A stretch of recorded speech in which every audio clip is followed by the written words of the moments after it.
Bang Ridwan Kamil ya masih asas praduga tidak bersalah. Dan nggak usah khawatir, nggak akan pernah terjadi tes DNA menurut saya. Tidak akan pernah terjadi? Nggak pernah terjadi. Bukan karena dihindari? Ya karena kalau orang cerai aja ada masa idah gitu kan. Ini kan memang orang yang hanya sekedar mencari sensasi, selama ini nggak pernah ribut gitu. Jadi kalau tanyakan bahwa anak itu ada anak RK, Anda meyakini bukan? Sampai sekarang itu bukan anak RK. Kenapa Anda punya keyakinan karena seperti RK itu? bukan suami dari Lisa, baik secara siri maupun secara KUA.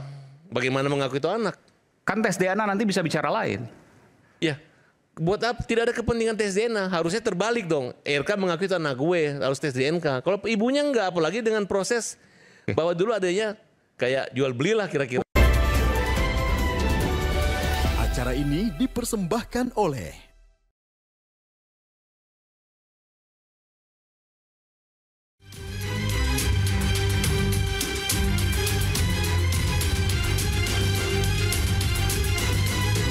pemanggilan, kita masih ke pemanggilan saksi-saksi lain. Barang bukti elektronik, kemudian juga barang bukti yang lainnya, ada kendaraan dan yang lainnya. Kalau pokoknya motor lah, saya nggak hafal merek itu. Saya tidak pernah berhubungan dengan laki-laki manapun selain Pak RK. Minta tanggapan yang terkait yang lagi ramai Pak, gimana Pak? Pakai tim hukum kan, dan tim hukum aja. Yang paling melanggar adalah enggak boleh. Itu longsor, sampai longsor. Ya itu udah terbelah. Kang RK memang identik dengan Jawa Barat karena Kang RK orang Sunda ya. Tetapi dari sisi kemampuan kepemimpinannya, sebenarnya Kang RK itu wajah kota.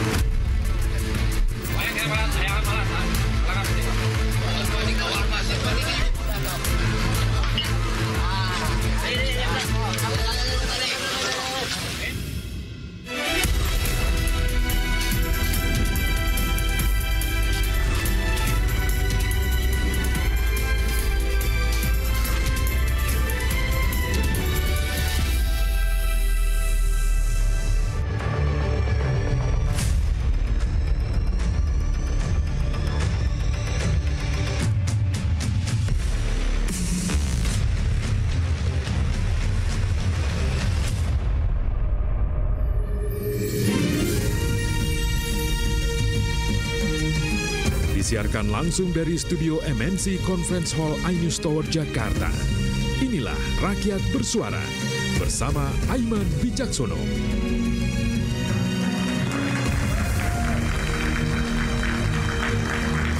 Panggung politik yang terkini curi perhatian gubernur terdahulu dan yang kini menjabat jadi sorotan di Jawa Barat. Ridwan Kamil tengah dibidik kasus dugaan korupsi di Bank Jabar Banten dan yang luar biasa, skandal pribadinya. Sementara Deddy Mulyadi dikritik karena demi citra, kemudian ia tebar pesona. Akan kemanakah kasus perjalanan hukum RK? Dan apakah Deddy Mulyadi, kasus apa yang disampaikan, apa yang terlihat saat ini adalah murni atau rekayasa? Saya Aiman Wicaksono, inilah Rakyat Bersuara. Saya akan undang panggung Rakyat Bersuara. Saya akan panggilkan. Terima kasih kepada Bupati Purwakarta, Bung Saiful Bahri bin Zen, Om Zen. Silakan Om Zen. Panggilnya Om Zen ini ya. Langsung dari Purwakarta, Jawa Barat. Oke. Silakan, sebelah situ. Kemudian saya panggilkan praktisi hukum asli Indramayu, Jawa Barat, Bung Tony RM. Selamat malam Bung Tony. Malam, terima kasih Bang Aiman. Guru Besar Komunikasi Politik, Profesor Lely Aryani, Bunda Lely.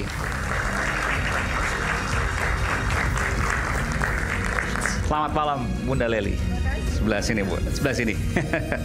Kemudian ada politisi Gerindra yang juga Ketua Umum Lisan, Bung Hendar Sam Marantoko.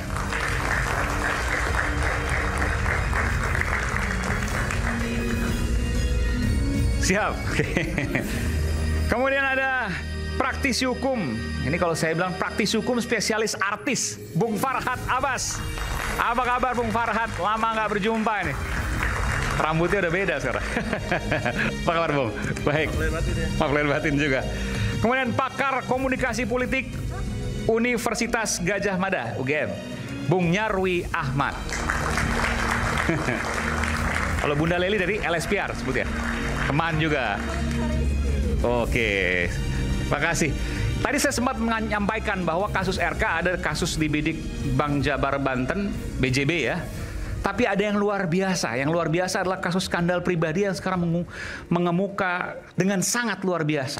Pertanyaannya RK, kalau bicara orang Indonesia ya, secara sosial, kasus korupsi, kasus hukum secara umum, meskipun korupsi ekstraordinari luar biasa, ternyata banyak yang kemudian muncul lagi. Tapi kalau bicara kasus asusila, susah tuh muncul lagi, apalagi bicara politik.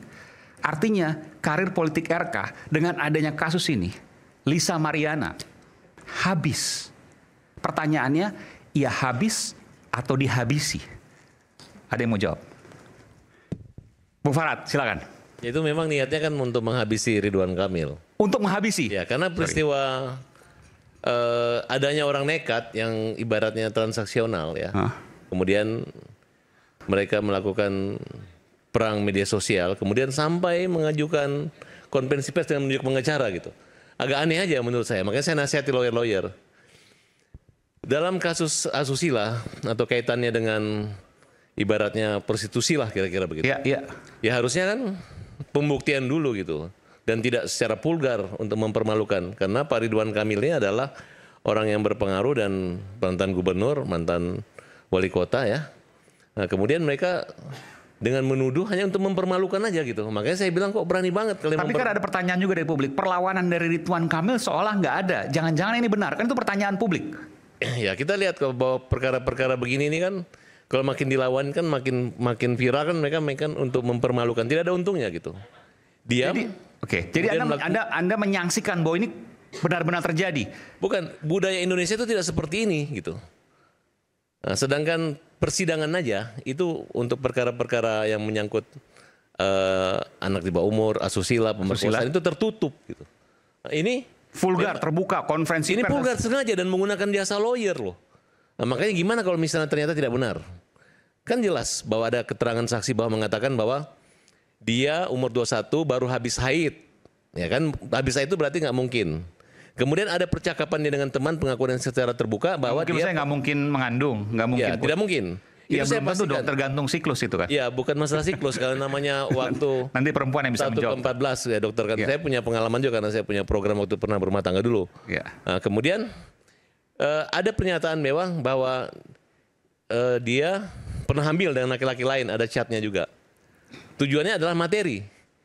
Nah, dia tidak menyadari. Ini boleh aja orang mengatakan bahwa dia pertama kali perawan. Nanti di dokter kandungan ketika diuji forensik alat kemaluan itu nanti akan ketahuan. Kapan orang ini perawan, tanggal berapa kali. Oh, itu bisa ketahuan. Bisa ketahuan. Bukan hanya mengaku saya diperkosa. Saya pernah menangani satu perkara begitu juga. Jadi nggak sembarang mengaku bahwa saya pertama kali ketemu dengan Pak RK dalam keadaan perawan. Tidak kemudian, pernah dengan yang lain. Ya, kemudian menawarkan pakai kondom. Mana ada perawan? Ya, maaf ya. Mana ada seorang perawan bukan melakukan praktek tiba-tiba mau mengatakan pakai alat pengaman gitu. Nah, oleh karena itu dalam perkara ini jangan khawatir. Di negara sebelah juga Perdana Menterinya pernah dipenjara, makan di proses sidang dituduh sodomi tapi ternyata tidak terbukti dan bebas. Anda menilai bahwa pembuktian Lisa Mariana nanti akan sulit? Ya, Lisa itu kan sudah punya suami. Lisa udah punya suami? Udah punya suami, udah punya anak lagi gitu. Oh, sekarang makanya ini saya minta tolong hadirkan suaminya Lisa, hadirkan. Apa motivasi di sini? Kalau dia sebagai orang tua atau bapak baru daripada anak-anaknya Lisa, tidak mampu dan tidak mau membiayai anak ini, jangan dia sodoran istrinya menggunakan pengacara kemudian menggunakan media massa. Apa kaitannya suami-suami kan setelah, kalau menurut keterangan Lisa nih ya, setelah punya affairs dengan RK, menurut keterangan Lisa, kan begitu? Enggak, Lisa ini katanya udah punya anak, tapi dia menikah dengan seorang seniman pembuat tato. Ada kan suaminya? Ada anak lagi gitu. Berarti dia sekarang berumah tangga dalam keadaan normal. Ya, sekarang. Ya, kalau saya jadi suami yang baik, benar, ketika istri saya ngaku bahwa anak yang dibawa itu adalah anak pejabat gitu, saya marah. apalagi digembor-gemborkan. Itu kan tanggung jawab bapak sambungnya gitu. Ini diam gitu. Jadi menurut saya ada konspirasi antara suaminya dengan istrinya, termasuk dengan lawyer-lawyer ini gitu. Entah itu apakah motivasinya uang atau untuk menghabisi RK secara politik? Motivasinya adalah uang. Kalau memang uang. dia serius ya, mau teriak tes DNA, dia laporkan aja pidana. Apa? Perbuatan cabul umpamanya. Atau prostitusi, mana germonya? Silakan, belum daluarsa kok. Nah, tapi karena memang yang namanya hubungan suka sama suka itu kan tidak dilarang. Nah, kalau dia memang jual diri, yang namanya orang jual diri itu ya udah transaksional selesai. Bukan tiba-tiba mengaku hamil dan menuntut orang yang menggunakan jasa itu untuk mempertanggungjawabkan sebagai ayah gitu. Nah, ini terjadi karena kebetulan Pak Ridwan Kamil orangnya kan jarang dengan perkara yang seperti gini. Mungkin dia tidak berpengalaman menghadapi, karena mau baik buruk begitu adalah wanita yang nekat mengatakan ini anak lu, dia nggak bisa jawab, tetap orang mengatakan benar gitu. Awalnya saya sih berpikir saya benar. Begitu saya lihat pernyataan dia umur 21 habis haid langsung berhubungan. Nggak masuk akal itu. Ya nggak masuk akal gitu. Jadi kalau dia memang nakal ya nakal aja. Dan itu adalah sanksi moral sosial dan diakui kok di Indonesia. Lu nikah di luar nikah ya anaknya bukan tidak berhak mendapat pendidikan, bukan tidak berhak mendapat kehormatan tetap. Walaupun memang ada putusan MK menyatakan hak keperdataan itu bisa dibuktikan. Jadi kalau tanyakan bahwa anak itu ada anak RK, Anda meyakini bukan? Sampai sekarang itu bukan anak RK.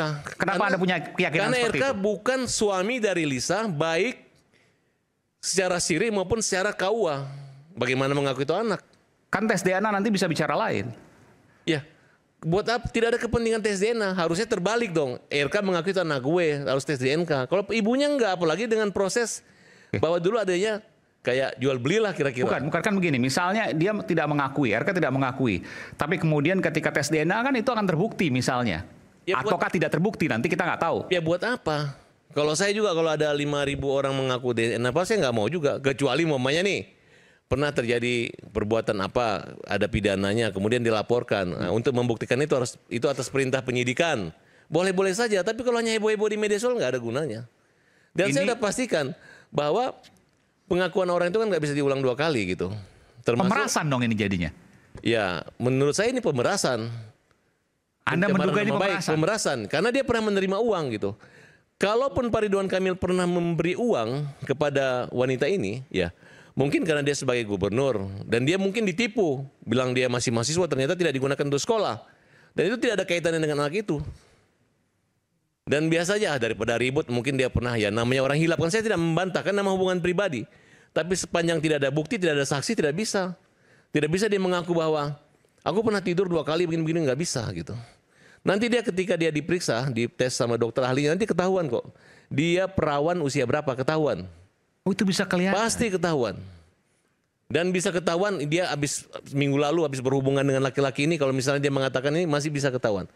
Karena satu kasus saya dulu nggak percaya. Dalam rentang seminggu bisa? Bisa ketahuan dari kapan lecetnya, seminggu ini ketahuan sama dokter ahli. Sampai berapa waktu ke belakang itu bisa dilihat oleh dokter ahli? Sampai pertama kali dia perawannya umur berapa? Oh itu bisa di-trace semua? Ya orang meninggal aja berapa jam sebelum bisa dihitung kok sama mereka, apalagi hanya cuma selaput gitu.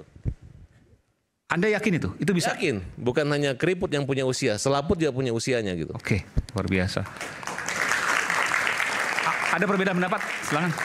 Bunda Leli dulu, kayak yang perempuan ini. Ya, kalau saya tidak mau masuk ke wilayah yang bersifat medis atau hukum ya, karena saya tapi keterlibatan perempuan dalam politik kadang-kadang menyebabkan seorang elit politik itu berada di tempat yang salah di waktu yang tepat. Enggak, tapi secara perempuan ini diduga pemerasan dan sebagainya, setuju? Ntar dulu, jadi berada di tempat yang salah di waktu yang tepat atau sebaliknya, berada di waktu yang tepat di tempat yang salah.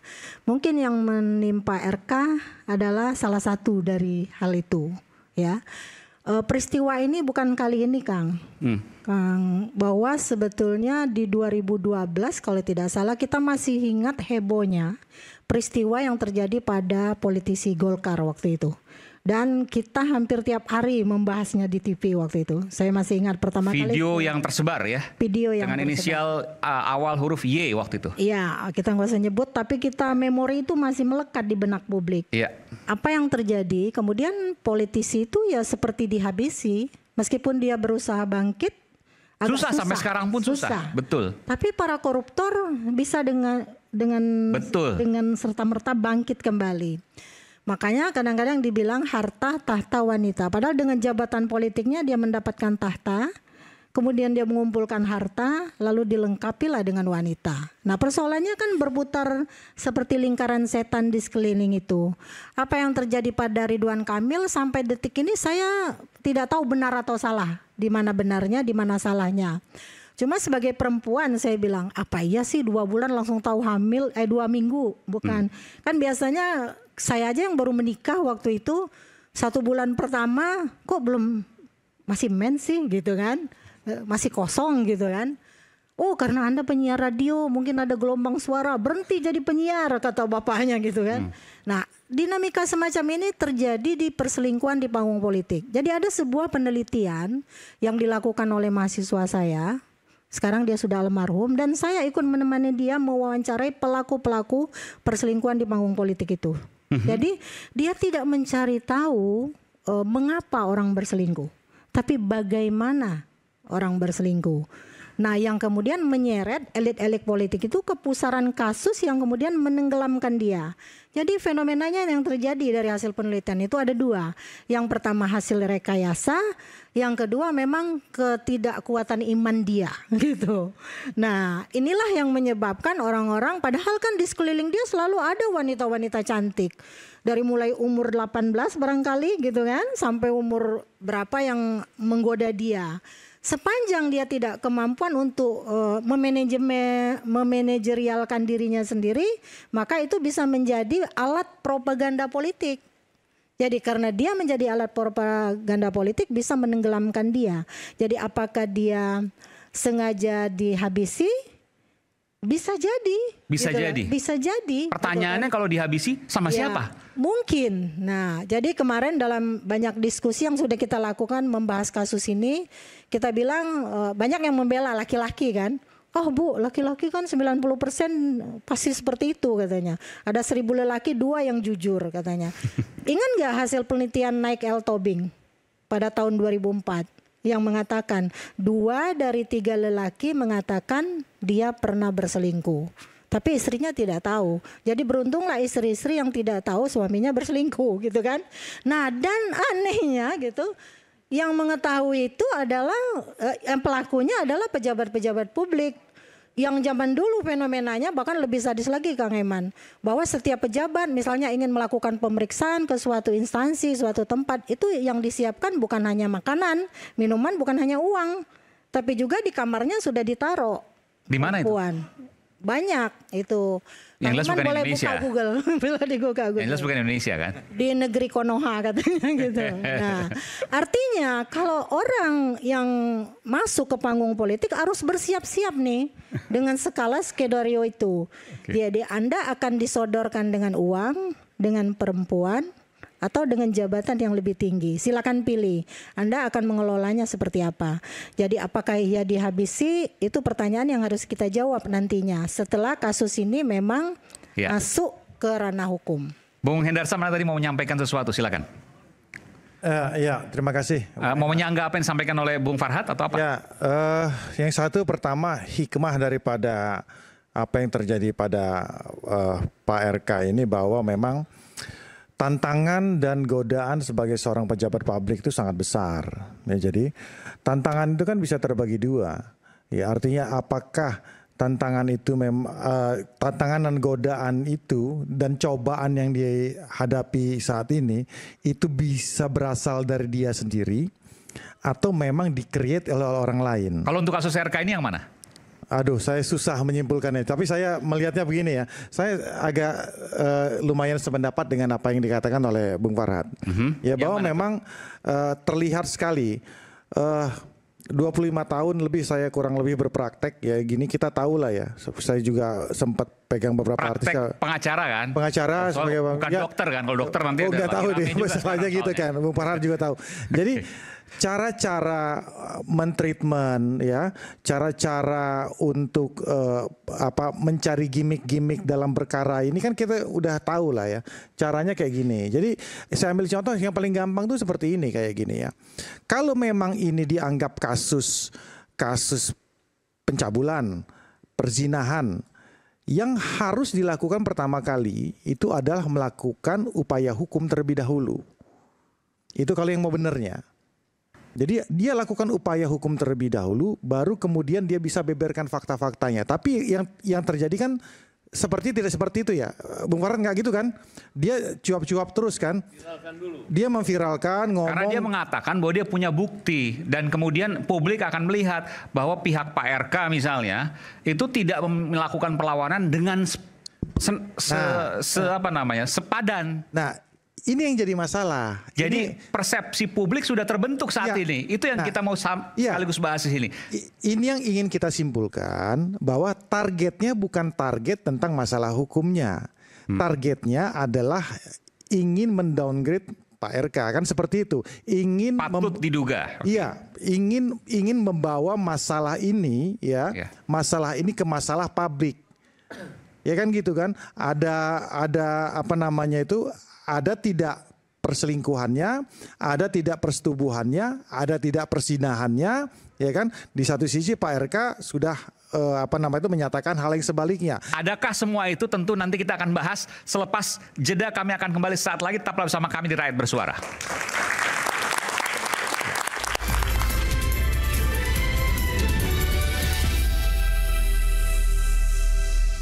Lisa Mariana dan tim kuasa hukumnya cuap-cuap terus ngomong segala macam, kan seperti itu. Kemudian di salah satu pihak Pak Ridwan Kamil juga tidak melakukan upaya hukum terhadap hal tersebut.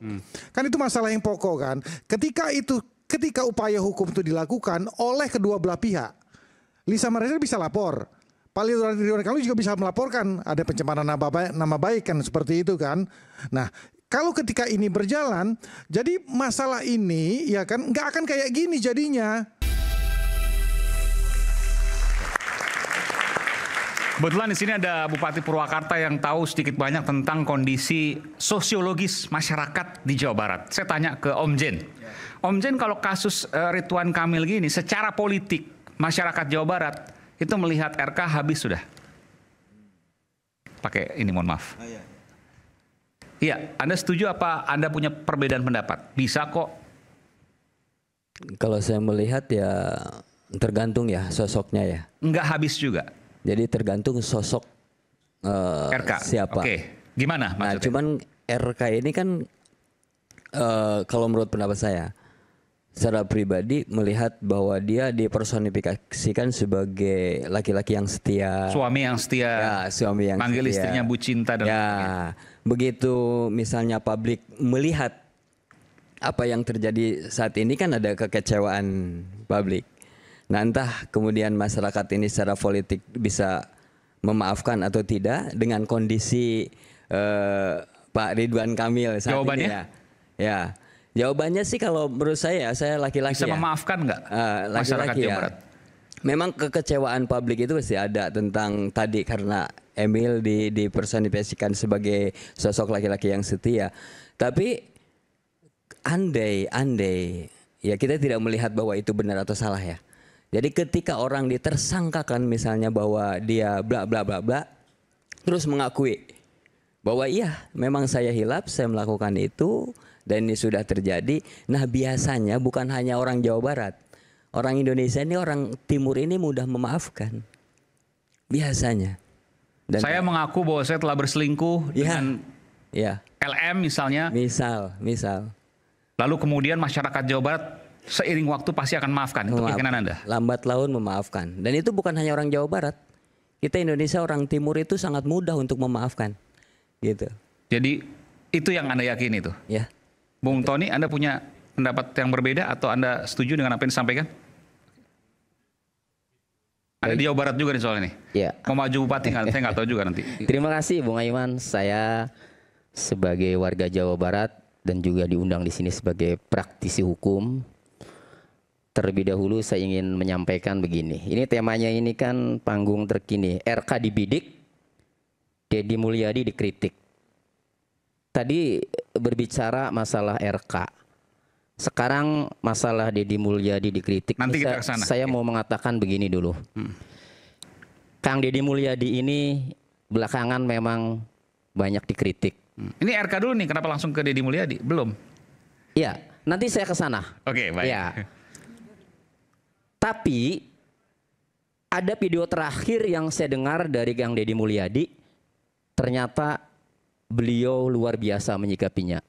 Soal dikritik.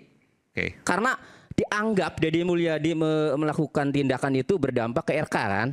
Nah, nanti ke sana. Nah, saya mau mengapresiasi sikap Kang Deddy Mulyadi ketika menerima kritikan, ia menerima dengan baik dan ia berprinsip bahwa sahabat yang baik adalah sahabat yang mengingatkan. Jadi malam ini saya apresiasi kepada Kang Deddy Mulyadi yang membuka diri menerima kritikan publik. Itu bisa tepuk tangan untuk Kang Deddy Mulyadi. Lalu berdasarkan tema ini, apakah RK dibidik? Terlepas itu dibidik oleh siapa, tetapi kalau kemudian misalnya ada kasus korupsi dana CSR BJB, kemudian ada Haibis Fantasi objek wisata yang dibongkar, ya. Terlepas itu zamannya Ridwan Kamil gubernurnya pada saat pemberian izin, kemudian kalaupun diselidikin nanti misalnya kena juga. Tapi saya melihatnya karena memang pelanggarannya ada. Jadi tidak sengaja dibidik kalau menurut saya ya. Maksudnya begini, ini jangan arahnya nanti nggak jelas nih. Karena Hibis itu kan yang bongkar pertama kali Deddy Mulyadi. Anda menyatakan pertama kali siapa yang membidik RK. Seolah-olah mengatakan ada tangan Deddy Mulyadi di situ. Bukan. Artinya ini kan tema ini. Nah, kita harus luruskan, bukan itu. Bukan. Bukan. Jadi artinya gini, kan munculnya RK ya, kasus kan. Ini kan kaitannya dengan mantan gubernur Jawa Barat. Nah itu maksudnya. Nah kemudian muncullah kasus korupsi BJB karena CSR. Nah ini juga kan pasti zamannya Ridwan Kamil jadi gubernur kan itu. Nah ini kan semuanya terbongkar. Lalu muncul sekarang Deddy Mulyadi yang kemudian tadi soal Hibis tadi puncak dan lain sebagainya. Ya jadi kalau saya melihat tema ini maksudnya ya. Kalau Ridwan Kamilnya itu pada saat menjadi gubernur tidak ada pelanggaran seperti dana CSR BJB ya tidak mungkin juga dan kan lingkungan. Ya RK kemudian diperiksa KPK kemudian. Nah kalau soal apa namanya kasus asusila ya saya tidak tahu ya karena itu menurut saya ya itu mungkin pribadi. Tapi habis nggak? Menurut Anda habis nggak? Secara sosiologis masyarakat Jawa Barat. Anda nggak setuju dengan apa yang disampaikan tadi Pak Bupati Om Zen? Ya, jadi kalau menurut saya ini kasus selesai karir politik RK. Walaupun katanya kalau seandainya mengaku maka dimaafkan oleh masyarakat Jawa Barat. Anda nggak setuju itu? Menurut saya sependapat dengan Bung Aiman. Selesai habis karena citra Ridwan Kamil sebagai sosok yang romantis, yang setia, ya. Kemudian tiba-tiba kok muncul ini bertolak belakang. Berbeda. Tapi saya nggak sependapat. Nah itu jadi sebentar dong. Nanti ditanggapi. Terlalu awal gitu. Kasusnya belum ada tiba-tiba kalian mau menyimpulkan Ridwan Kamil akan habis karirnya. Ya artinya ini secara citra di media ya di masyarakat. Kalau hukum kan belum ya karena belum dilakukan tes DNA Bang ya. Nah tetapi saya melihat dari pemberitaan di media sosial yang bertubi-tubi ya di media sosial yang terus diangkat oleh infotainment terutama ya. Itu saya melihatnya ini Ridwan Kamil ya, jatuh secara sosial ya. Nah, jadi untuk bangkit lagi ya, ini Ridwan Kamil harus bisa membuktikan Bang Farhat. Buktikan apa? Pertama dari asusila dulu nih ya, dari kalau tidak melakukan itu. Ya, buktikan. Malah bahwa kebalikan. apa yang dikatakan, apa yang diklaim oleh Lisa ya, harus buktikan bahwa ia tidak melakukan dan jangankan anaknya berhubungan badan saja tidak. Ketemu saja tidak. Mas, maaf ya. Misalnya kan itu. Tadi maksud saya begini, ini agak terlalu jauh. Tadi Mas sudah ngomong ya bahwa apabila dia ada kepentingan, jadi kita jangan juga ngomong ini kesana kemari. Dia kalau memang dia punya bukti dia buat laporan polisi. Lisa dong. Ya di situ kan dia bisa membuktikan bahwa saya gini Sampai gitu. Mungkin apa? Sekarang nggak ada laporan itu nggak ada gitu. Terus kedua. masalah budaya. Kalau dalam hukum Islam ini orang yang berzina ada suami istri itu semua diam-diam harus ada saksi 4. Ketahuan benar dirajam. Nah ini terbalik. Nggak ada yang tahu beritahu, membuktikan segala macam, nggak takut ya. Berarti hukum kita nggak menjangkau ke situ. Nah kalau memang dia yakin bahwa mungkin dia waktu diperkosa atau nggak dibayar, silakan lapor. Nah kalau masyarakat Jawa Barat bukan memaafkan Mas. Perkara-perkara segini manusia bukan Jawa Barat. Kalau hanya namanya asusila segala macam selama kecuali dia terbukti diperkosa, mungkinlah seumur hidup. Tapi kalau hanya gosip ini, itu menurut saya Anda menyangka ini gosip? Bukan gosip, itu bukan dimaafkan, dilupakan, mudah banget dilupakan. Sekarang saya mau tanya sama kalian, saya punya kasus perempuan apa? Pasti kalian lupa kan? Ya beda lah Fahrat Abbas sama Ridwan Kamil. Karena udah kebanyakan mungkin. Oke, tunggu. Beda lah. Jangan serang. Saya aja udah lupa nama siapa. Nanti ketahuan Arif saya. Ini malah ngebuka sendiri. Ya, jangan Pak, saya pasti KO nanti. Saya ngaku nanti. Nah, jadi kalau masyarakat Jawa Barat ini kan bicara Sunda ini, mohon maaf ya, saya kuliah di Jawa Barat, mulai karir jadi pengacara Jawa Barat. Orang Jawa Barat ini laki-lakinya baik-baik, manis-manis kayak laki-laki yang baik-baik bener. Makanya orang Jawa Barat ini kalau istrinya 1 pasti pacarnya 2. Kalau istrinya 2 baru pacarnya 1. Enggak selalu lah. Nah, ini saya punya Enggak semua dan enggak hanya Jawa Barat kan. Maksudnya kalau seperti itu ya di seluruh dunia pun ada, tidak merujuk pada. Kan, maaf ya, jadi pengalaman Bung Farhat mungkin. Iya, tapi kan maksudnya tidak bisa stereotipkan ke daerah tertentu. Jadi hal-hal seperti ini, kalau memang seorang laki-laki Sunda disenangi oleh 2 wanita atau suka, itu karena mereka punya karakter kayak Bang Tony ini. Orangnya pintar, keren, ya kan? Ya kalau dia disukai sama 2 wanita ya nggak bisa dilarang. Tapi kalau foto Bang jangan nempel-nempel sama perempuan, ntar digosipin istri mudanya Bang Tony gitu. Ya kan? Tiba-tiba ada yang mengaku. Nah untuk dalam hal ini tadi Pak Bupati Purwakarta udah sangat bijaksana. Gua pikir tadi, wah ini orangnya Pak KDM jangan salah mau hantam Ridwan Kamil. Tapi jawabnya bagus Pak.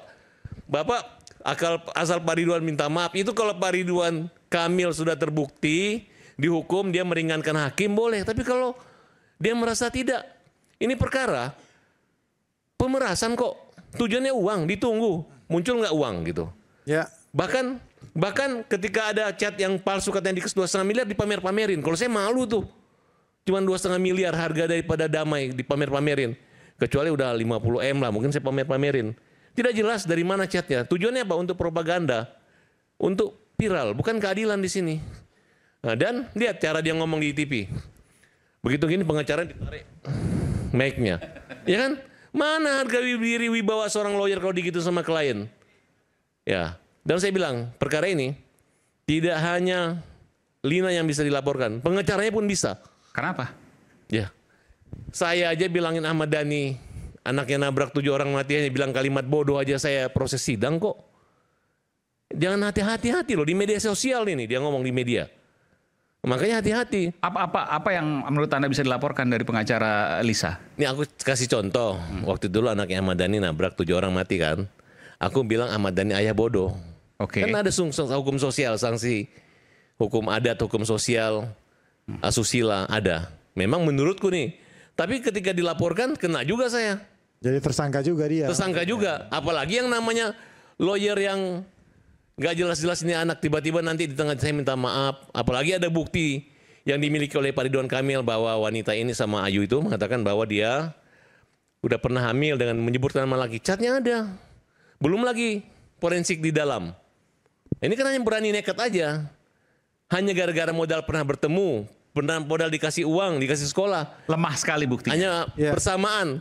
Alibi waktunya bisa mengatakan bahwa dia hamil dengan laki-laki lain. Kemudian yang seperti Bu katakan bahwa masa baru habis haid berhubungan 2 minggu sudah periksa, harusnya bulan depan. Ketika dia haid terakhir tanggal 1 Juni, dia mulai telatnya itu adalah pada tanggal 1 Juli. Bukan tiba-tiba berhubungan 1 Juni, tiba-tiba 2 minggu langsung tes. Kita sebenarnya kita mengundang juga pengacara dan juga Lisa Mariana ya di sini, tapi tidak berkesempatan hadir. Tapi saya minta produser karena nih harus berimbang juga. Coba kita hubungkan lagi. Siapa tahu mereka masih mau untuk kemudian kita hadirkan lewat Zoom. Saya minta produser untuk kemudian menghubungi mereka. Nanti kita akan cek karena kita sudah menghubungi dari hari Minggu kemarin. Silakan. Ya, gini maksud saya itu kita ini kan ngomong apa yang kita diskusikan pada saat ini semuanya itu versi A, versi B. Karena apa?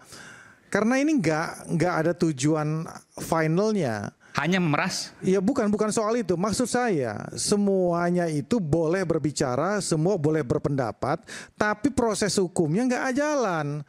Jadi itu yang jadi masalah pokok itu di situ. Nah, yang jadi pertanyaan saya, alert saya itu berbunyi. Ada apa? Iya, ada apa? Kenapa Lisa Mariana dan tim kuasa hukumnya cuap-cuap terus ngomong segala macam kan seperti itu. Kemudian di salah satu pihak Pak Ridwan Kamil juga tidak melakukan upaya hukum terhadap hal tersebut. Kan itu masalah yang pokok kan. Ketika upaya hukum itu dilakukan oleh kedua belah pihak, Lisa Mariana bisa lapor. Pak Ridwan Kamil juga bisa melaporkan ada pencemaran nama baik kan seperti itu kan. Nah, kalau ketika ini berjalan, jadi masalah ini ya kan nggak akan kayak gini jadinya. Nggak akan seperti ini. Ini yang jadi masalah menurut saya. Nah, kita bisa lihat kalau kita lagi nanti merujuk ke ketika laporan dilakukan. Apa yang dilakukan? Lisa Mariana akan laporkan, ujungnya kan akan tes DNA. Tes DNA itu nanti akan ada dua. Ini terbukti atau tidak? Terbukti, tidak terbukti. Ya, jadi case close. Ya, bahwa itu bukan anak Ridwan Kamil, itu satu. Ya kan? Yang kedua, kalau terbukti, ini ada dua. Di hukum itu ada namanya anak biologis dan juga anak secara hukum. Ya, ini dua hal yang berbeda loh. Ya kan? Nah, kalau di anak biologis berdasarkan putusan MK, dia memang bisa berhak mendapatkan hak-haknya selaku anak. Ya kan? Di kasusnya Pak Murdiono ya, kalau kita lihat ke belakang. Ya. Nah, jadi ini yang sebenarnya harus dikelirkan. Tujuan dari Lisa Mariana ini mau ngapain? Ya kan, ingin mendapatkan hak-hak anaknya. Kalau dia ingin mendapatkan hak-hak anaknya, dia lakukan upaya hukum. Tapi yang terjadi kan nggak seperti ini. Ini kan main-mainan kayak artis-artis bodong selama ini loh, skuter kata orang. Ya kan, selebritis kurang terkenal gitu loh. Jadi semuanya mainnya di sini semua. Tapi kenapa kok yang saya jadi pertanyaan kembali, kok Pak Ridwan Kamil diam-diam aja, malah ini saling saut-sautan. Nah, apa? Ya, kenapa seperti itu? Bingung juga saya jawabnya gitu. Artinya? Ya artinya kok kenapa ini dibiarkan sampai mengumumkan segini tanpa ada sesuatu yang janggal nih Anda melihat? Ya itu yang jadi pertanyaan saya. Upaya harusnya kan finalnya di upaya hukum kan gitu loh. Finalnya di upaya hukum. Nanti baru bisa dibuktikan. Saya ambil contoh gini ya. Kalau kita flashback ke belakang.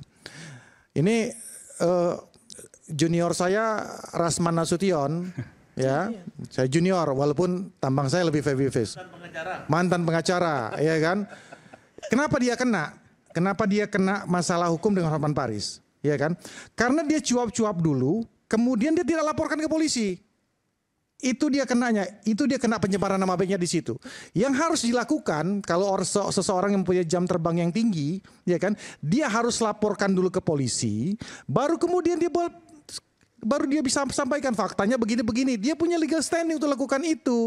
Nah, ketika dia tidak dilaporkan, mens reanya unsur itikat dia untuk sengaja mencemarkan nama baiknya ada.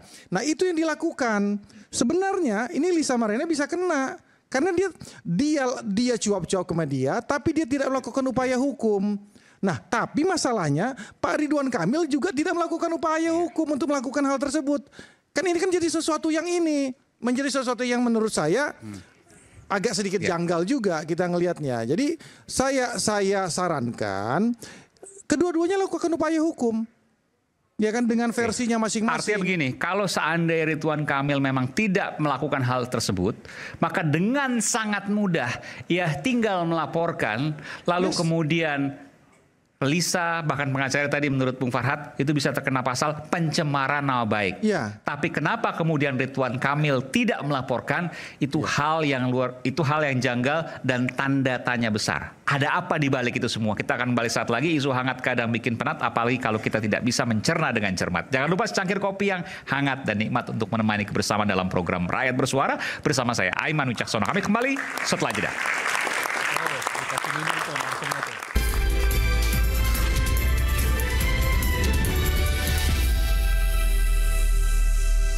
Ya kan? Nah, kemudian kalau saya lihat di sini teman-teman seolah-olah cemas bahwa orang yang kena isu perselingkuhan ini nggak akan bisa balik lagi. Ya, Krisdayanti selingkuh bisa jadi anggota DPR kok. Karena Ridwan Kamil ini termasuk gubernur paling ganteng di Indonesia saat zamannya itu, gitu. Ya, jadi artinya karisma beliau bukan hanya gara-gara kegantengannya, tapi dia punya kemampuan keahlian di bidang arsitek. Kemudian publikasi public speaking juga bagus gitu. Harus juga dibuktikan, makanya ujungkan muara ke masalah. Justru itu malah tadi katakan ketika siap tes DNA. Berarti menjawab salah satu pertanyaan publik.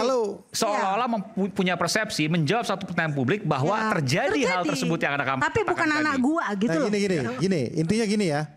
Bahasa gampangnya itu, kalau tes DNA-nya itu terbukti bahwa Ridwan Kamil itu adalah anak Pak RK, ya artinya persetubuhannya terjadi kan gitu kan? Ya, kan saya katakan tadi, kalau dikatakan Bang Ridwan Kamil ini selebriti, ya ini memang wajar aja dia kena isu gosip murahan seperti itu.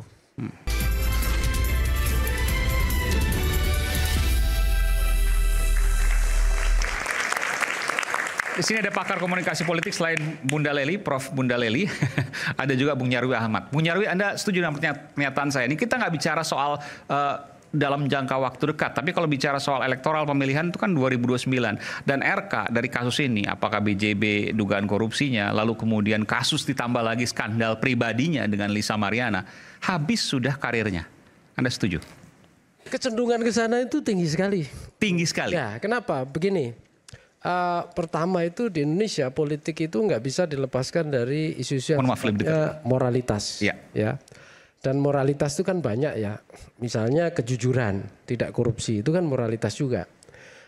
Kemudian santun, ya secara keagamaan taat gitu ya, orang soleh gitu ya, misalnya begitu itu kan isu-isu moralitas semua. Dan setahu saya memang isu-isu ini kalau terkait dengan panggung elektoral itu sensitif, ya. Misalnya saya tarik ke belakang ya. Ini kita tidak hanya bicara RK saja sesungguhnya, tapi kan banyak juga para tokoh yang kemudian ada skandal-skandal yang sifatnya terkait moral ya, misalnya selingkuh atau apa gitu ya. Dan itu akan jadi selalu sasaran. Bahkan yang 2012 ya, saya lupa tahunnya, tapi 2012 sampai sekarang sudah 13 tahun nggak bisa muncul juga, walaupun mungkin jadi pengurus dan lain sebagainya, tapi nggak muncul ke publik. Iya, artinya dia tidak mungkin biasanya ya kalau itu terbukti, biasanya sulit untuk menjadi figur utama yang di panggung utama politik gitu ya. Memang risikonya begini, sedikit ya. Jawa Barat ini agak unik. Kita agak tarik luas sedikit ya, Bung Aiman. Banyak tokoh dari gubernur, wakil gubernur itu selebriti. Selebriti. Jadi kalau di teori saya itu kan selebriti politik ada dua, dari selebriti ke politik. Dari politisi yang kemudian menjadi selebriti politik. Deddy Mulyadi, Ridwan Kamil, dua-dua selebriti itu? Itu dari politisi menjadi selebriti politik. Kalau Deddy Miswar, Deddy Yusuf, itu dari selebriti kan, masuk ke politik kan gitu. Dan Jawa Barat ini ramah, artinya ramah itu pengagum gitu ya. Pemilihnya itu senang figur-figur ya, yang bisa mencitrakan dirinya.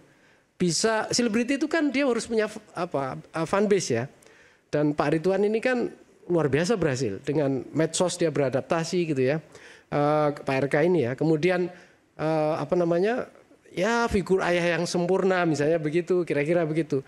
Tapi kan kemudian ada hal-hal yang menyerempet ya, hal-hal yang negatif. Karena ini dia ibaratnya selebriti itu biasanya citranya itu bubble ya, melambung tinggi. Tapi resikonya adalah apa?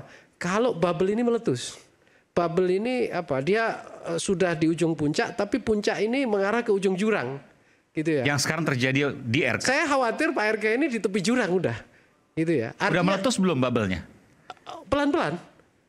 Nah pertanyaannya adalah begini, mampukah Pak RK merestor dirinya? Tadi yang misalnya pertanyaan Bung Hendar Sam, loh ini kok aneh Pak RK sendiri nggak pernah menjelaskan apa jawaban dari situ? Kalau tadi Bung Hendar Sam nggak mau kasih jawaban, tapi saya tanya kepada Anda, kalau seandainya memang tidak terbukti, tidak melakukan, atau misalnya setidaknya mungkin, saya nggak bicara ini ya, mungkin melakukan tapi saya yakin kalau buktinya nggak akan punya, kenapa tidak dilawan saja? Misalnya seperti itu. Kenapa RK cenderung diam dan mengacaranya? Ada dua pandangan saya, Bung Ais. Bagaimana menerjemahkan itu? Iya, dua pandangan saya. Saya tidak bicara aspek hukum ya. Yang pertama misalnya kalau kita bicara mengelola diri seseorang, Pak RK sebagai dirinya misalnya sebagai selebriti. Selebriti itu kan punya narasi dan story. Ada drama naik turun. Penonton ini kan juga perlu menyimak cerita. Agak di situ. Ya, perlu menyimak. Pemain soal di bawah. Menyimak drama atau cerita. Kan gitu. Nah, ini ceritanya masih berseri nih. Jadi ya tentu belum anti klimaks. Jadi Pak RK saya kira sebagai selebriti juga menikmati story ini. Masa menikmati? Ini kan bicara soal keluarga. Kita belum bicara anak loh, ya, Pak Nyarwi. Ngerti saya ngerti. Ini luar biasa. Ini bayangnya luar biasa ini. Personal diri individual Pak RK sebagai individu ya. Tapi kita melihat pesona sebagai sosok selebriti. Selebriti itu kan biasanya entah sadar entah tidak, bawah sadar atau tidak, dia harus tetap muncul dalam algoritma audiensnya. Ya, ada relasi parasocial relation yang itu menjadi modal bagi dia.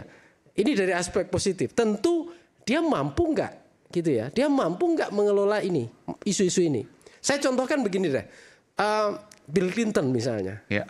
Itu kan figur yang luar biasa. Dengan Monica Lewinsky. Betul. Tapi sebelum dilanjutkan, ya beda dong Amerika dengan Indonesia. Tataran sosialnya kan beda. Betul. Budayanya beda. Ya. Tapi kan perubahan budaya juga pelan-pelan bergeser.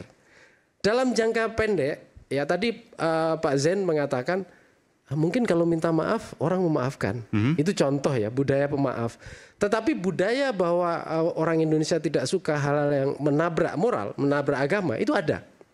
Apalagi Jawa Barat. Ya, saya misalnya ada kalau kita lihat ya Jawa Barat ini kan di antara beberapa provinsi kalau kita tarik ke belakang bahkan bicara hal-hal yang disampaikan politisi misalnya soal syariat Islam itu kuat dukungannya. Betul, Jawa Barat. Sentimen itu kuat. Sama kayak Sulawesi Selatan, itu kuat juga. Ya.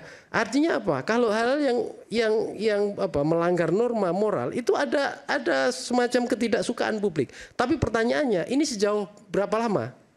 Berapa ingat gitu. Oke, saya tertarik begini. Pak RK tidak melakukan perlawanan karena menikmati apa yang terjadi saat ini. Anda mengatakan itu tadi ya? Saya khawatirnya perspektifnya yang saya yakin. Kenapa menikmati? Ini penting loh ini. Ya karena begini. Ini pernyataan. Ya betul. Selebriti itu kadang-kala di tengah kontroversi itu juga kalau dia mampu mengelola citra dirinya walaupun tentu ada aspek negatif juga di sana. Itu paling enggak memori dia di mata publik itu terus menguat. Walaupun keluarganya jadi ancaman, istrinya, bahkan anak-anaknya. Itu kan nggak masuk logika kalau saya pribadi belum bisa menerima. Saya juga berpikir sama Kang Aiman ya. Iya. Karena begini, ya, apa yang disampaikan oleh Kang Nyarwi tadi adalah tentang impression management, ya. Manajemen pencitraan yang melekat pada seorang elit communication dan dia adalah elit komunikator atau komunikator politik ya seperti itu adalah tentang citra. Citra yang selama ini melekat pada seorang RK adalah seorang suami ideal, pemimpin ideal, bapak yang ideal. Tiba-tiba pikiran itu dihempaskan oleh situasi yang sampai kini belum bisa dijawab. Ya. Kemarin saya sempat khawatir nih, seandainya pun RK menerima tawaran untuk tes DNA yang diinginkan publik pencinta beliau itu dengan sosok yang diidealisir tadi. Tidak terbukti tes DNA ya? Kalau dia menerima tes DNA bukan tidak terbukti. Dia yang menerima saja. Yang diinginkan oleh masyarakat itu adalah peristiwa itu tidak pernah terjadi gitu loh. Lalu kalau tes DNA lalu hanya sekedar membuktikan itu bukan anaknya, berarti membuktikan hal lain. Iya. Hal lainnya adalah itu terjadi pernah gitu loh. Terjadi komunikasi hubungan dan lain sebagainya. Itu yang membuat sakit ya, terutama sehingga sekarang coba lihat kita di medsos itu.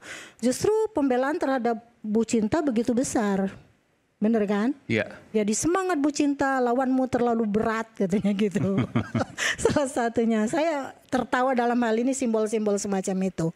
Jadi memang banyak kategori yang membuat seorang elit komunikasi. Kan ada elit communication, hegemonic communication, asosiasional communication, dan petitionary communication. Kelompok-kelompok itu punya pilah tersendiri. Pemilih di Indonesia terutama, kan pertanyaannya apa akan bangkit atau tidak gitu kan ya. pemilih di Indonesia itu tidak ada dalam teori komunikasi politik dan teori politik apapun. Baik dia secara pemilih rasional, sosiologis, psikologis. Di Indonesia itu ada pemilih irasional. Nah, irasional tadi dicontohkan sama Om Bupati, Om Jen. Katanya Kang Aceng katanya dia sebut tadi persoalannya terpilih lagi. Tapi kan kasusnya beda. Bukan Garut. Perselingkuhan gitu kan, bukan perselingkuhan. Ya, yang nah Garut, kalau perselingkuhan kita sudah menyaksikan satu kasus meskipun dia menjadi fungsionalis. Aceng Fikri maksudnya? Iya, tadi yang disebut sama Pak. Ya oke, itu berbeda. Itu berbeda bukan kasusnya, bukan perselingkuhan itu. Bukan perselingkuhan. Iya. Nah, jadi ukuran tentang sesuatu yang ideal atau dalam teori dramaturgis diidealisir sedemikian rupa. Jadi kan perilaku yang tidak layak itu sebenarnya harus disembunyikan. Kalau menerima tes DNA dulu, bukan anak gua, tapi kan terjadi. Yang ideal tadi sudah gugur salah satu. Dan itu untuk rakyat Jawa Barat susah untuk kembali. Susah. Tadi Mas Nyarwi menyatakan ada pada kategori agama Jawa Barat itu sangat kuat. Aku nggak setuju. Kenapa ya? Benar. Jadi justru kalau dikatakan Ridwan Kamil nih tes DNA berarti selebritis. Enggak, sebentar, dari tes DNA dulu. Tes DNA berarti seolah-olah menyampaikan pada publik, iya dong, ada sesuatu, komunikasi, hubungan dan lain sebagainya. Itu dulu terbukti atau enggak terbukti? Tapi nomor tidak membuahkan hasil gitu lah. Gini. Ceritanya. Ini kan harus dibedakan. Ini persepsi publik ya. Ini harus dibedakan bahwa satu ada tidak perbuatan persetubuhannya. Kan gitu. Itu belum terjawab juga. Ya kan gitu kan. Ini kan kita harus sejauh itu. Iya kan. Ada tidak persetubuhannya. Nah, kemudian ada tidak persetubuhan itu menghasilkan anak sesuatu kan gitu kan. Nah, ini kedua hal kan. Nah, yang dimaksud oleh Prof tadi kan, Mudeli tadi menyatakan bahwa bisa jadi ya kan bukan anaknya tapi persetubuhannya ada. Kan gitu. Nah itu yang tadi yang saya merefer apa yang dikatakan oleh Bung Farhad tadi. Persetubuhannya kan harus terbukti. Harus juga dibukti. Makanya ujung kan muara ke masalah. Justru itu makanya tadi katakan ketika siap tes DNA. Berarti menjawab salah satu pertanyaan publik. Seolah-olah punya persepsi menjawab satu pertanyaan publik bahwa terjadi hal tersebut yang ada. Tapi bukan anak gua gitu loh. Gini, intinya gini ya. Bahasa gampangnya itu, kalau tes DNA-nya itu terbukti bahwa Ridwan Kamil itu adalah anak Pak RK, ya artinya persetubuhannya terjadi kan gitu kan? Ya. Nah, itu udah fix. Makanya oleh karena itu kalau ini sebelum bicara hasil tes DNA silakan. Tapi begini Mas, sebelum hasil. Kalau jelasin dulu sebentar. Silakan. Betul Bu ya, Bu Bunda Lili. Jadi salah satu citra ideal itu luntur satu. Itu maksud saya. Ini maksudnya. Jadi udah silakan tes DNA bukan anak gua kok. Tapi tidak menjawab apakah persetubuhannya ada atau tidak. Tapi persepsi publik sudah terbentuk. Silakan Farhad. Ya, kan saya katakan tadi, kalau dikatakan Bang Ridwan Kamil ini selebriti, ya ini memang wajar aja dia kena isu gosip murahan seperti itu. Ya kan? Nah, kemudian kalau saya lihat di sini teman-teman seolah-olah cemas bahwa orang yang kena isu perselingkuhan ini enggak akan bisa balik lagi. Ya, Krisdayanti selingkuh bisa jadi anggota DPR kok. Contoh. Dengar dulu Mas. Contoh beberapa yang jadi selingkuh nggak masalah jadi selebritis. Karena ada pepatah aja mengatakan susah mengalahkan orang ganteng dan orang cantik. Karena Ridwan Kamil ini termasuk Farhad Abbas gitu. Aku gak terlalu ganteng. Karena Ridwan Kamil ini termasuk gubernur paling ganteng di Indonesia saat zamannya itu, gitu. Ya, jadi artinya karisma beliau bukan hanya gara-gara kegantengannya, tapi dia punya kemampuan keahlian di bidang arsitek. Nah, kemudian publikasi public speaking juga bagus gitu. Hanya sekarang aja beliau nggak punya jabatan. Too good to be true lah kalau bahasanya ya. Sempurna, tapi ternyata luar biasa ada kasus di ujungnya setelah dia tidak menjabat yang kemudian juga luar biasa menjatuhkannya. Karena isu sensitif tentang wanita ini tadi Ibu Prof bilang katakan tentang harta Toyota wanita kan. Ya memang wanita ini sedikit gosip aja atau pakai rekayasa segala macam ini selingkuh itu bisa, tapi saya yakin masyarakat Jawa Barat sekarang itu bukan pemaaf.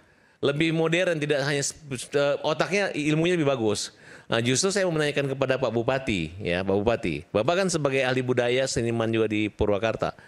Kalau kasus-kasus seperti ini, ya untuk bukan menuntut Pak Ridwan Kamil minta maaf baru dimaafkan gitu. Kira-kira apa ritual atau secara adat gitu? Mungkin Bapak sebagai tokoh adat mengatakan adat kalau perlu membersihkan kembali nama Pak Ridwan Kamil karena tidak menutup kemungkinan suatu saat kasus ini akan menimpa atau Bapak alami kira-kira Pak. Ya Pak silakan Bapak dulu saya mendengar. Tapi kemudian kalau Bapak mengalami gitu, bukan Bapak lah. Kira-kira apa yang dilakukan? Enggak. Ini jangan sampai lah. Ini kan kita bicara terlepas dari betul atau tidak ya. Kita nggak bicara bahwa itu terjadi kan gitu. Karena masih jauh lah kita bicara itu terjadi atau itu anaknya Pak Ridwan Kamil atau bukan kan. Kalaupun misalnya terjadi selingkuh, ya terus itu bukan anaknya misalnya kan, ya kan. Atau misalnya apalagi kalau tidak terjadi selingkuh, berarti kan bukan sama sekali bukan anaknya. Meskipun persepsi publik sudah terbentuk karena mau tes DNA itu artinya pernah terjadi perselingkuhan kan gitu. Betul. Ini persepsi ya. Ya. Terus yang dimaksud oleh saya tadi bahwa kita mengakui dan meminta maaf atas kehilapan itu jika itu memang adanya terjadi. Nah kalau misalnya sebaliknya kalau itu tidak terjadi ya tinggal buktikan saja bahwa itu tidak terjadi kan gampang.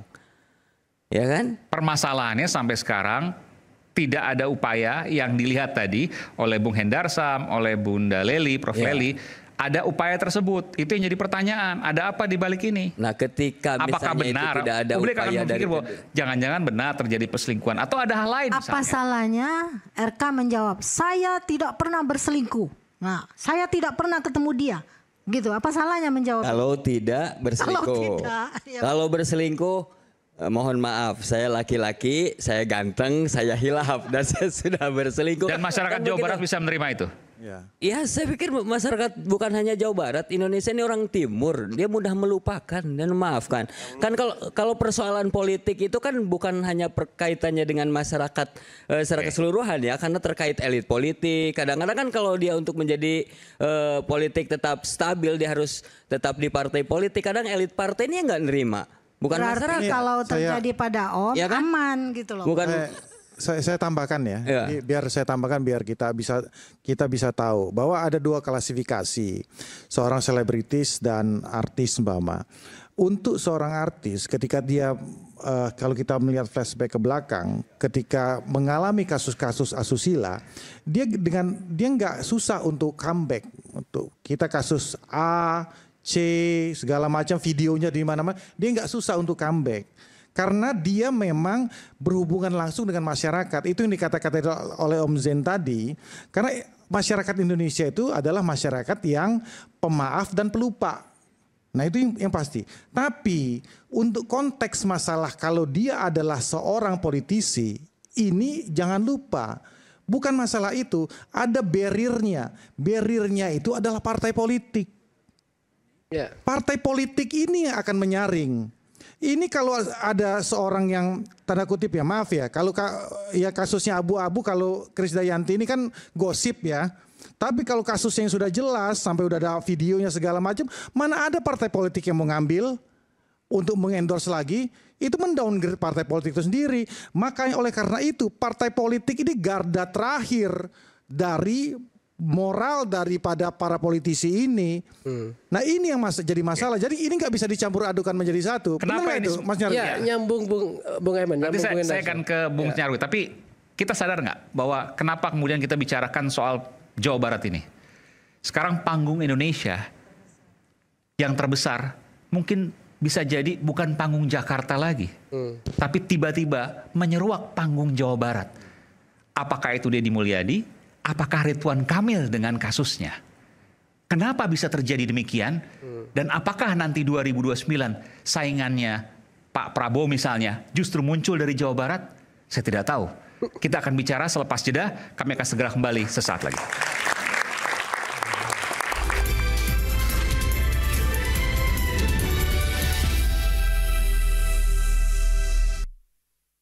Sebelumnya kita sempat berdebat di banyak media juga. Kenapa Ridwan Kamil naik ke Jakarta?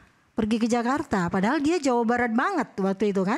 Jadi seperti dia direkayasa juga untuk masuk ke sini, pada akhirnya tumbang juga gitu kan. Perdebatan itu tidak pernah selesai, sampai akhirnya memang Ridwan Kamil seperti terbungkus.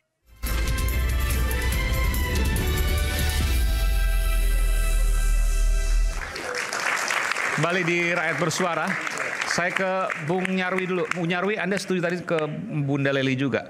Bahwa sekarang kita dihadapkan atau disajikan bukan lagi panggung Indonesia secara umum, tapi justru panggung Jawa Barat. Belum selesai dengan Deddy Mulyadi yang banyak dikritik tapi juga banyak dipuji gitu ya. Lalu kemudian ada Ridwan Kamil. Bahkan ada yang mengatakan bahwa panggung Jakarta beralih ke panggung Jawa Barat. Kalau kita bicara soal ke depan, jangan-jangan kemudian saingan politik terberat ada di Jawa Barat. Anda punya pendapat soal ini? Ya, itu masuk akal Bung Aiman. Pertama, jumlah pemilih, ingat ya, jumlah penduduk Indonesia paling besar. Paling besar Jawa Barat. Pemilih itu mau Pilpres mau Pileg paling banyak Jawa Barat. Ya. Jumlah caleg DPR RI paling banyak juga Jawa Barat, ya. Dan kita tahu, saya kira ya, Jawa Barat ini juga banyak tokoh potensial. Ya, banyak tokoh yang kemudian punya keunikan atau punya daya tarik. Ya, memang tentu saja banyak ini yang populer. Masih ingat nggak? Saya kira banyak selebriti, banyak tokoh ya politik. Dulu ada Kang Deddy Mizwar, ya kan. Kemudian ini nggak tahu namanya kok Deddy banyak ya. Sekarang Kang Deddy Mulyadi KDM gitu ya. Sebelumnya Ridwan Kamil juga sangat populer ya. Bahkan sempat masuk bursa ya, walaupun tidak masuk dalam. Ya sekarang juga makin populer kan? Iya, maksud saya masuk bursa Pilpres. Kan sempat kan dalam bursa Pilpres walaupun tidak jadi ya. Akhirnya Pilgub Jakarta kan gitu. Nah, malah tidak beruntung kan gitu. Sudah tidak beruntung, udah jatuh ketimpa tangga sekarang. Tangganya banyak sekali ya saya lihat. Ya dari apa yang kasus ini yang kita bahas gitu ya sampai yang juga banyak hal lah yang dibicarakan banyak orang. Tapi saya mau mengatakan bahwa tentu publik itu cari tokoh, cari figur. Masyarakat juga cari role model. Dan kebetulan saya lihat ya, ini salah satunya KDM ya, Kang Deddy. Itu kan walaupun tentu kontroversial, tapi banyak gebrakannya inovatif juga. Kontroversial? Iya dong. Deddy Mulyadi di mana kontroversial? Ya, misalnya pembongkaran yang apa itu? Itu puncak. Kan, iya puncak itu. Itu kan ada yang bilang ini sudah benar dilakukan. Kenapa? Karena ada banjir, ada ini dan seterusnya. Tapi kan ada yang mengatakan, oh ini jangan-jangan untuk menghabisi Ridwan Kamil juga, kan gitu kan? Oh untuk untuk memojokkan Ridwan Kamil. Ya. Belum lagi ketika jadi Bupati Purwakarta itu kan juga ada misalnya melarang bertamu, bisa kita lihat jejak. Yang sekarang terbaru adalah melarang sumbangan di jalan termasuk di jalanan masjid. Seperti itu kan pasti masjid, padahal itu ada dan budaya yang dianggap juga sudah mapan ya, itu sama dia dilarang karena misalnya harus ditertibkan. Nah, hal yang seperti ini saya kira bentuk-bentuk inovasi. Kita tentu para pimpinan kepala daerah kayak Kang Deddy Mulyadi ini saya kira pasti akan terus. Tapi revolusioner meskipun pro dan kontra wajar. Ya di mana-mana akan seperti itu ya, yang yang inovatif pasti akan mendapatkan tantangan. Ingat nggak dulu Jakarta ada Ahok kan, Basuki Cahayapurnama, tidak kalah kontroversial juga ya, bahkan dengan kontroversinya tentu ada sangat penggemarnya juga ada haternya kan, orang-orang yang tidak suka. Nah ini otomatis. Nah tetapi pertanyaan saya Bung Aiman ya, kalau bahwa Jawa Barat itu akan menjadi panggung perhatian, itu menurut saya penting. Kita terus lihat ya. Mohon maaf. Ya. Okay. Kenapa? Biasanya Jawa ini kan ada beberapa yang kemarin kita simak ya. Calon dalam bursa Pilpres, 1 Jawa Tengah, 2 Jakarta, 3 Jawa Barat. Yang berhasil masuk kan mana? Jakarta sama Jawa Tengah kan. Ada Anies, ada Mas Ganjar kan gitu. Nah, pertanyaan berikutnya, ini provinsi besar semua loh. Tentu akan sejauh mana figur di Jawa Barat ini menjadi panggung penting, itu bukan hanya Jakarta saja. Apakah tokoh figur Jakarta seperti Mas Pram ya dan Bang Dul itu terus-menerus menjadi daya tarik? Kalau itu mampu lebih melampaui, bisa jadi masih dianggap panggung penting. Tetapi kalau misalnya tenggelam gitu ya, yang dominan misalnya yang model-model leadership yang sekarang Jawa Barat. Seperti apa? Antara Jakarta dan Jawa Barat misalnya? Ya, yang di atas angin masih Kang Deddy Mulyadi kan. Kalau ukurannya di medsos loh ya. Anda setuju Mbak Leli, Prof Leli? Ya, kalau kita melihat tentang Jakarta ya Kang Keban. Jawa Barat 50 juta jumlah penduduknya, Jawa Timur 40, Jawa Tengah 30, Jakarta cuma 10 juta. Jadi jauh perbandingannya. Tapi dulu menjadi penentu Jakarta. Iya, menjadi magnet. Sekarang, dan dianggap sebagai barometer pilpresnya Indonesia itu ya Jakarta. Siapa yang bisa menjadi gubernur Jakarta, kemudian punya potensi untuk menjadi presiden. Itu 10 tahun lalu misalnya? 10 tahun yang lalu. Oke, saat ini? Nah saat ini mungkin karena tipologi Mas Pram ini memang tipologi orang yang diem gitu loh. Jadi beliau tidak terlalu beria, bahkan beliau memulai dari 0% di Jakarta itu kan. Kita antara waktu itu kita mengawal terus di semua stasiun TV, kejar-kejaran elektabilitasnya Mas Pram. Jadi ketika dalam hitungan 3 bulan masih 7 dengan Ridwan Kamil hitungannya tinggal cuma 7%, naik 11%, terus merangkak naik. Itulah yang saya bilang tadi, tipologi pemilih Indonesia itu bahkan tidak ada di kamus ilmu politik dan ilmu komunikasi politik.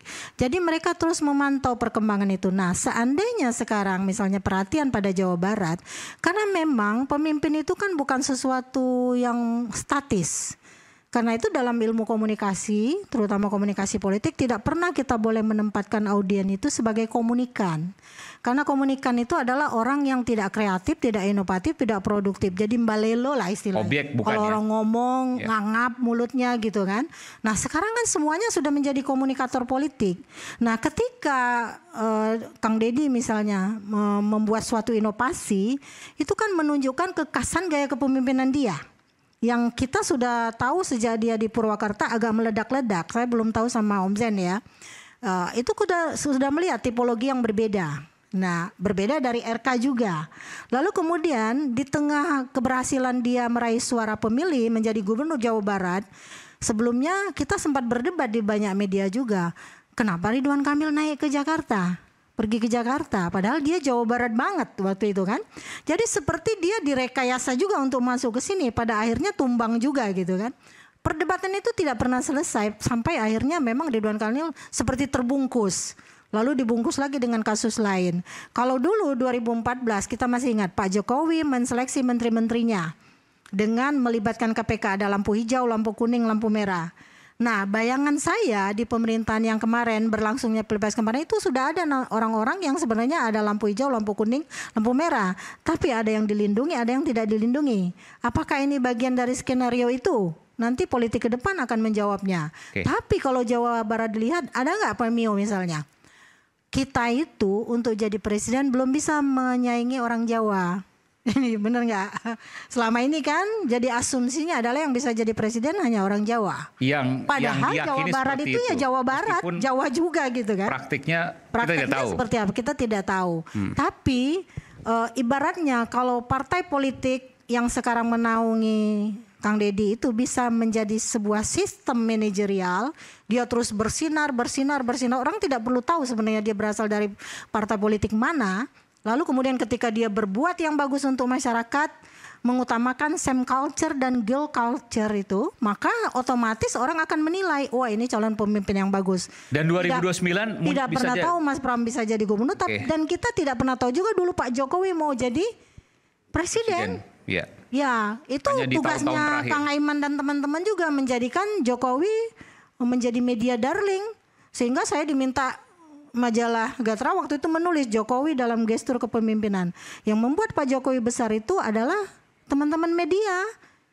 Kalau Kang Deddy bisa merangkul semua teman media, bisa saja dia muncul menjadi media darling, tapi lalu membesar. Bu Leli, era medianya kan bergeser. Sekarang kan media sosial. Kalau media sosial tentu algoritmanya itu ada di user, di pemilih, di masyarakat. Jadi semakin dia punya daya magnetik, semakin dia dianggap atraktif dan juga punya pesona positif ya. Nah, makanya itu medsosnya baru dikelola. powernya makin menguat di sana. Benar, medsosnya dikelola. Ya, jadi di situ. Kan politik itu adalah tentang influence dan influencer. Pengaruh mempengaruhi. Tapi saya tertarik soal budaya ya, Bung Aiman. Memang selama ini gitu ya, ada semacam common sense ya yang mengatakan presiden di Indonesia itu harus mengadaptasi atau paling stylenya Jawa. Anda setuju dengan itu? Pak Prabowo sendiri yang bukan 100% Jawa, separuhnya Minahasa, itu kan gaya budaya Jawanya, stylenya masih kelihatan kental. Nah, ini bukan masalah dia itu asli Jawa, tidak menurut saya. Tapi adaptasi terhadap, kenapa? Karena begini, ini masuk akal. Persentase pemilih kalau kita dilihat di beberapa data survei, itu pemilih secara demografi kita itu mayoritas masih 55. Jadi 56. bukan asli dia Jawa, tetapi dia bisa mengadaptasi atau dia berperilaku seperti dan orang diterima. Jawa. Betul, punya sense. Karena ini faktor bisa mayoritas pemilih. Yang kedua, jangan lupa, dulu kita lama dipimpin Pak Harto. Dan Pak Harto itu luar biasa menanamkan gaya budaya Jawa dalam birokrasi, dalam keseharian. Dan ini yang saya kira. Tapi kalau bicara Deddy Mulyadi kan secara tindakan bukan Jawani, kan beda ya? Ya, tapi ingat Kang Deddy ini mengadvokasi adat, mengadvokasi hal-hal yang berbau budaya lokal. Saya kira ini potensi juga. Parayangan. Ya. Oke, silakan. Gini ya, saya coba membandingkan tadi Mas Pram dengan Kang KDM ya. Ya ini nggak apple to apple menurut saya. Karena gini, satu, kalau kita ngelihat background dari KDM, Kang Deddy Mulyadi, beliau ini sudah 20 tahun berkiprah di dunia politik dan sangat transparansi sekali. Beliau sudah pernah menjadi anggota DPRD. Satu periode, seperti itu ya, kurang lebih.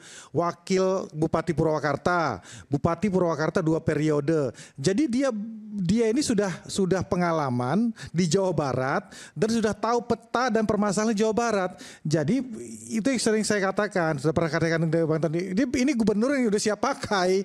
Jadi dia ini udah tahu, udah mapping semua. Dan beliau latar belakangnya kan memang orang petani nih. Jadi yang sebagian besar demografi daripada masyarakat Jawa Barat itu ada masyarakat miskin pedesaan yang itu memang beresonansi dengan hati nurani beliau. Jadi dia tahu persis masalah itu. Ini yang beda dengan Mas Pram. Mas Pram ini adalah mantan Seskap. Ujuk-ujuk tahu-tahu karena situasi kondisi politik dia di tanda dia anggota DPR. Oke, enggak, sorry. Saya teruskan dulu. Di tanda kutip dipaksakan untuk maju men-challenge Ridwan Kamil. Tentunya dia perlu proses untuk belajar. Dia perlu proses untuk belajar itu. Tidak tanda kutip saya bisa katakan dia tidak langsung bisa siap pakai. Dia harus belajar dulu. Itu jadi startnya udah nggak bareng. Bukan berarti saya mengatakan Mas Trump tidak baik, tidak seperti itu. Tapi memang startnya udah beda. Yang satu orang udah siap pakai, yang satu masih mau belajar. Meskipun harus dibedakan juga karena karakter antara Deddy Mulyadi dengan Pramono Anung berbeda jauh. Yang kedua juga masalah variabel karakter tadi, bahwa kita sekarang ini Mas Deddy KDM ya, Deddy Mulyadi ini kan orang yang peka terhadap zaman. Nah, kita harus tahu bahwa ketika peka terhadap zaman, transparansi itu bukan transparansi di atas kertas. Pertanyaannya 2029, Anda dari Gerindra juga, apakah punya peluang untuk maju atau tidak? Kita akan kembali saat lagi.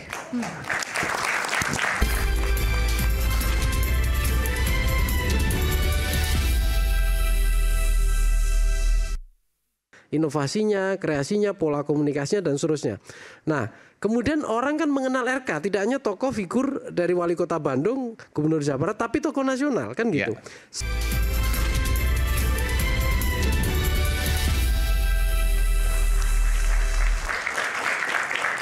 Kita bicara geser ke masa depan sedikit soal Jawa Barat, panggung nasional yang sekarang beralih ke panggung terkini adalah di Jawa Barat. Bung Nyarwi, apakah kalau kita bicara ke depan, saya nggak mau bicara langsung 2029 karena 2029 itu didahului oleh 2025, 2026, 2027 dan 2028. Apakah panggung Jawa Barat ini akan bertahan sampai nanti 2029 atau ada hal lain yang bisa mengganggunya?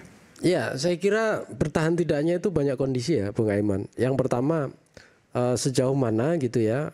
Kalau daya tarik elektoral ini kan hanya 5 tahunan. Jawa Barat itu jumlah pemilih paling besar, baik untuk pileg maupun pilpres itu. Dan apa yang dilakukan Deddy Mulyadi saat ini berhasil? Nah, variabel yang sangat penting salah satunya bukan jumlah penduduk, tapi seberapa para tokoh yang memimpin, terutama Jawa Barat nomor 1, yaitu sekarang Kang Deddy ya, itu dianggap bukan hanya atraktif, tapi inovatif, punya terobosan, bahkan menjadi sosok figur-figur artinya dia berhasil di mata Jawa Barat dulu nih. Ya, dan bahkan Indonesia, karena yang dilihat bukan hanya Jawa Barat. Kita ingat nggak? Sekarang gini, kita ngomongin ini kan temanya antara RK dan Deddy kan. Kita membaca Kang Deddy sekarang juga lihat RK kemarin. Contoh, sebelum RK namanya menjadi tokoh figur nasional, itu kan juga sering dibahas keberhasilan RK, betul nggak? Dari banyak data survei, dari banyak data-data yang lain, inovasinya, kreasinya, pola komunikasinya, dan seterusnya. Nah, kemudian orang kan mengenal RK, tidak hanya tokoh figur dari wali kota Bandung, gubernur Jawa Barat, tapi tokoh nasional, kan gitu. Sama persis, Kang Deddy pun juga kalau mau naik kelas, tentu basis politik elektoralnya juga harus kuat. Ya, tadi Mas Hindarsan bilang bahwa karir Kang Deddy itu dari bawah. Ya, bahkan kalau dilacak 26 tahun. Ya, dari 99 anggota DPRD, bayangkan. Ya, ini lama sekali. Nah, dan dia juga backgroundnya dari kampung. Ya, nah pertanyaan berikutnya adalah sejauh mana dia ini mampu menjadi idol, figur, tokoh idola di Jawa Barat. Sekarang sudah menjadi idol? Nah, kalau dari hasil pemilu kemarin kan jelas basis dukungannya tinggi. Itu jelas, itu satu. Yang kedua, nanti kita lihat sejauh mana gebrakan-gebrakan dia itu dapat dukungan dari satu masyarakat Jawa Barat. Itu bisa menjadi simalakama. Kalau dia terlalu sering di media sosial tapi kemudian tidak bisa dirasakan langsung oleh publik, akan menjatuhkan dia. Dugaan saya cara Kang Deddy ini agak beda. Setiap tokoh figur politik biasanya caranya beda-beda. Belum lagi basis ya, kita lihat profil background. Saya tidak kenal dua-duanya secara personal, baik RK maupun Kang Deddy ya. Saya hanya menyimak dari berbagai media. RK itu kan selain dia dari wali kota Bandung karirnya ya, kemudian di gubernur Jawa Barat. Kang Deddy ini kan dari pinggiran, Purwakarta, kampung, dia juga orang lahir di kampung gitu ya, dan gayanya kampungan, mohon maaf, kampungan dalam arti positif ya, bukan kampungan negatif. Dalam arti positif, maksudnya gimana tuh? Ya, misalnya dia mengadvokasi dengan gaya-gaya budaya, pakaian, semua bergaul. Saya pernah kok lihat misalnya banyak dibahas juga ya, kalau kita lihat Kang Deddy itu kan di banyak segmen, di medsos saja di banyak segmen. Bentar, saya tanya dulu, di Purwakarta Kang Deddy masih sangat dicintai? Masih sangat. Oh, ini bupati sendiri kamu? Nah, iya, Kang Zen aja mengkonfirmasi itu. Artinya gini, kalau seorang politisi mampu membangun basisnya mulai dari bawah yang menguat, kemudian merata, melebar, apalagi dia menjadi menunjukkan bukan sekedar dia kuat dapat simpati atau istilahnya daya tarik dari masyarakat, tapi dia punya kerja nyata, dia punya produk-produk bermanfaat. Saya kira daerah lain iri juga. Dan saat ini kalau kita bicara, katakanlah misalnya Pilkada nanti 2029, Deddy Mulyadi dengan Ridwan Kamil. Udah nggak apple to apple sekarang? Oh, iya. Sekarang kan gini ya, RK posisinya kan begini. Sementara Kang Deddy udah menanjak ke atas. Tentu dalam politik, sini sama dalam selebriti politik ya, biasanya kalau dia berhadapan-hadapan, itu bukan hanya zero sum game. Artinya jumlah kalau 100, kalau ini dapat 70, maka lainnya kan sisa. Tinggal 30, nggak bisa nambah lagi. Nah, sama ketika kita sosok figur-figur ini, tokoh ini yang kemudian dihadap-hadapkan, ya ini mulai naik, maka yang lain itu space-nya juga makin mengecil. Apalagi tambah ada kasus ini. Iya, apalagi ditambah banyak kasus. Tentu dinamika ini bukan statis di sini ya. Situasi ke depan kita nggak tahu, pasti akan banyak perubahan. Tetapi lihat tren hari ini masih sangat kuat. Kayaknya nggak setuju nih Bung Farhad. Ya, bukan. Maksud saya gini nih. Ya saya setuju sih analisa tadi. Maksud saya kalau saya mengenal Pak Deddy Mulyadi itu hampir 26 tahun juga dari tahun 2000 ya. Sejak DPRD waktu. Ya, di DPRD di Purwakarta gitu. Dan saya tahu ya termasuk beliau orang sederhana, rendah hati, dan beliau nggak pelit untuk melakukan aksi promosi daerah dan lain sebagainya. Sekalipun harus berbayar. Nah, termasuk bergaul dengan kalangan-kalangan selebritis maupun artis yang memiliki massa banyak. Nah, jadi bahkan kalau mungkin ya, ini kan namanya politik. Pak Deddy juga harus berterima kasih sama Pak Ridwan Kamil. Karena? Kalau Pak Ridwan Kamil nggak dipindahin jadi calon bupati gubernur Jakarta, itu belum tentu Pak Deddy bisa ngalahin Pak Ridwan Kamil gitu. Dan Ridwan Kamil juga bukan gara-gara dia kalah, karena dia kalah di Jakarta paling 1%, 2% aja. 1% nggak sampai. Di Dharma hampir 10%, mereka itu yang sisanya antara Pak Pramono dan Pak Ridwan. Berarti kan Pak Ridwan Kamil juga tokoh nasional yang perlu diperhitungkan banget gitu. Yang nggak tahu nanti apakah dia akan kembali ke sana. Dan kita tidak boleh juga menyimpulkan bahwa saat ini Pak Deddy naik, Pak Ridwan turun. Enggak juga gitu. Enggak juga? Enggak. Di mana teorinya? Ya karena ya Pak, saya sampaikan Pak Bupati, sampaikan ke Pak Dedi ya. Pak Ridwan adalah juga tokoh Jawa Barat. Ya, kita saat ini beliau juga punya kepentingan ini menyangkut Jawa Barat. Namanya manusia itu ada salah, ada hilapnya. Tuhan saya Maha Pengampun gitu. Nah, jangan pemilu masih tahun 2029, sekarang sudah ada hal-hal yang membandingkan gitu. Nah, jadi mungkin ketika Pak Ridwan Kamil dalam keadaan terpuruk, ya bukan hanya Parat Abbas yang Pak Dedi juga bisa menunjukkan bahwa orang Jawa Barat tuh nggak kayak begini gitu.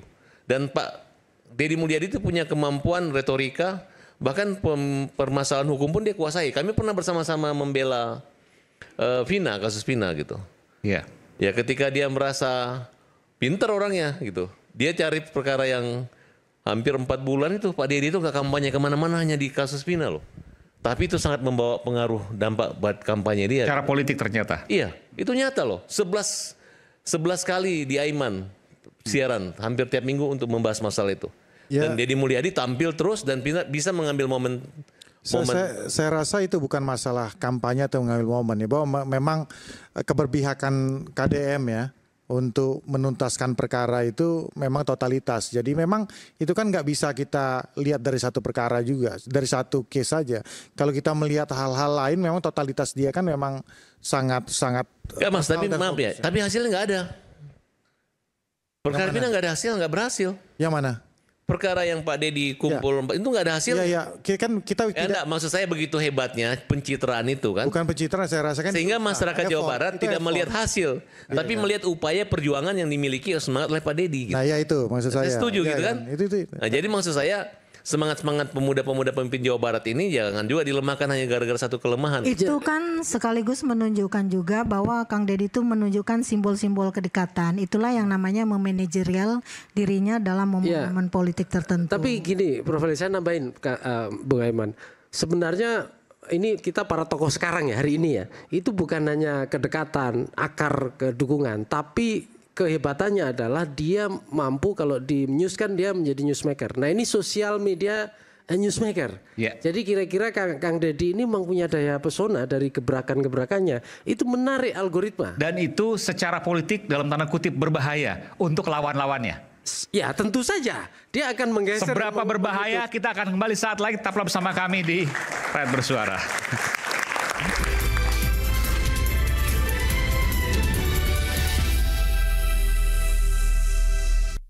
Kemungkinan itu ada karena sudah disampaikan oleh pengacaranya Ridwan Kamil, dia tidak mau melakukan tes DNA kalau tidak ada perintah hukum, perintah proses hukum. Artinya membiarkan persepsi publik bahwa terjadi perselingkuhan itu. Bang Ridwan Kamil ya masih asas praduga tidak bersalah dan nggak usah khawatir, nggak akan pernah terjadi tes DNA menurut saya. Tidak akan pernah terjadi. Tidak pernah terjadi. Bukan karena dihindari. Ya karena kalau orang cerai aja ada masa idah gitu kan. Ini kan memang orang yang hanya sekedar mencari sensasi, selama ini nggak pernah ribut gitu.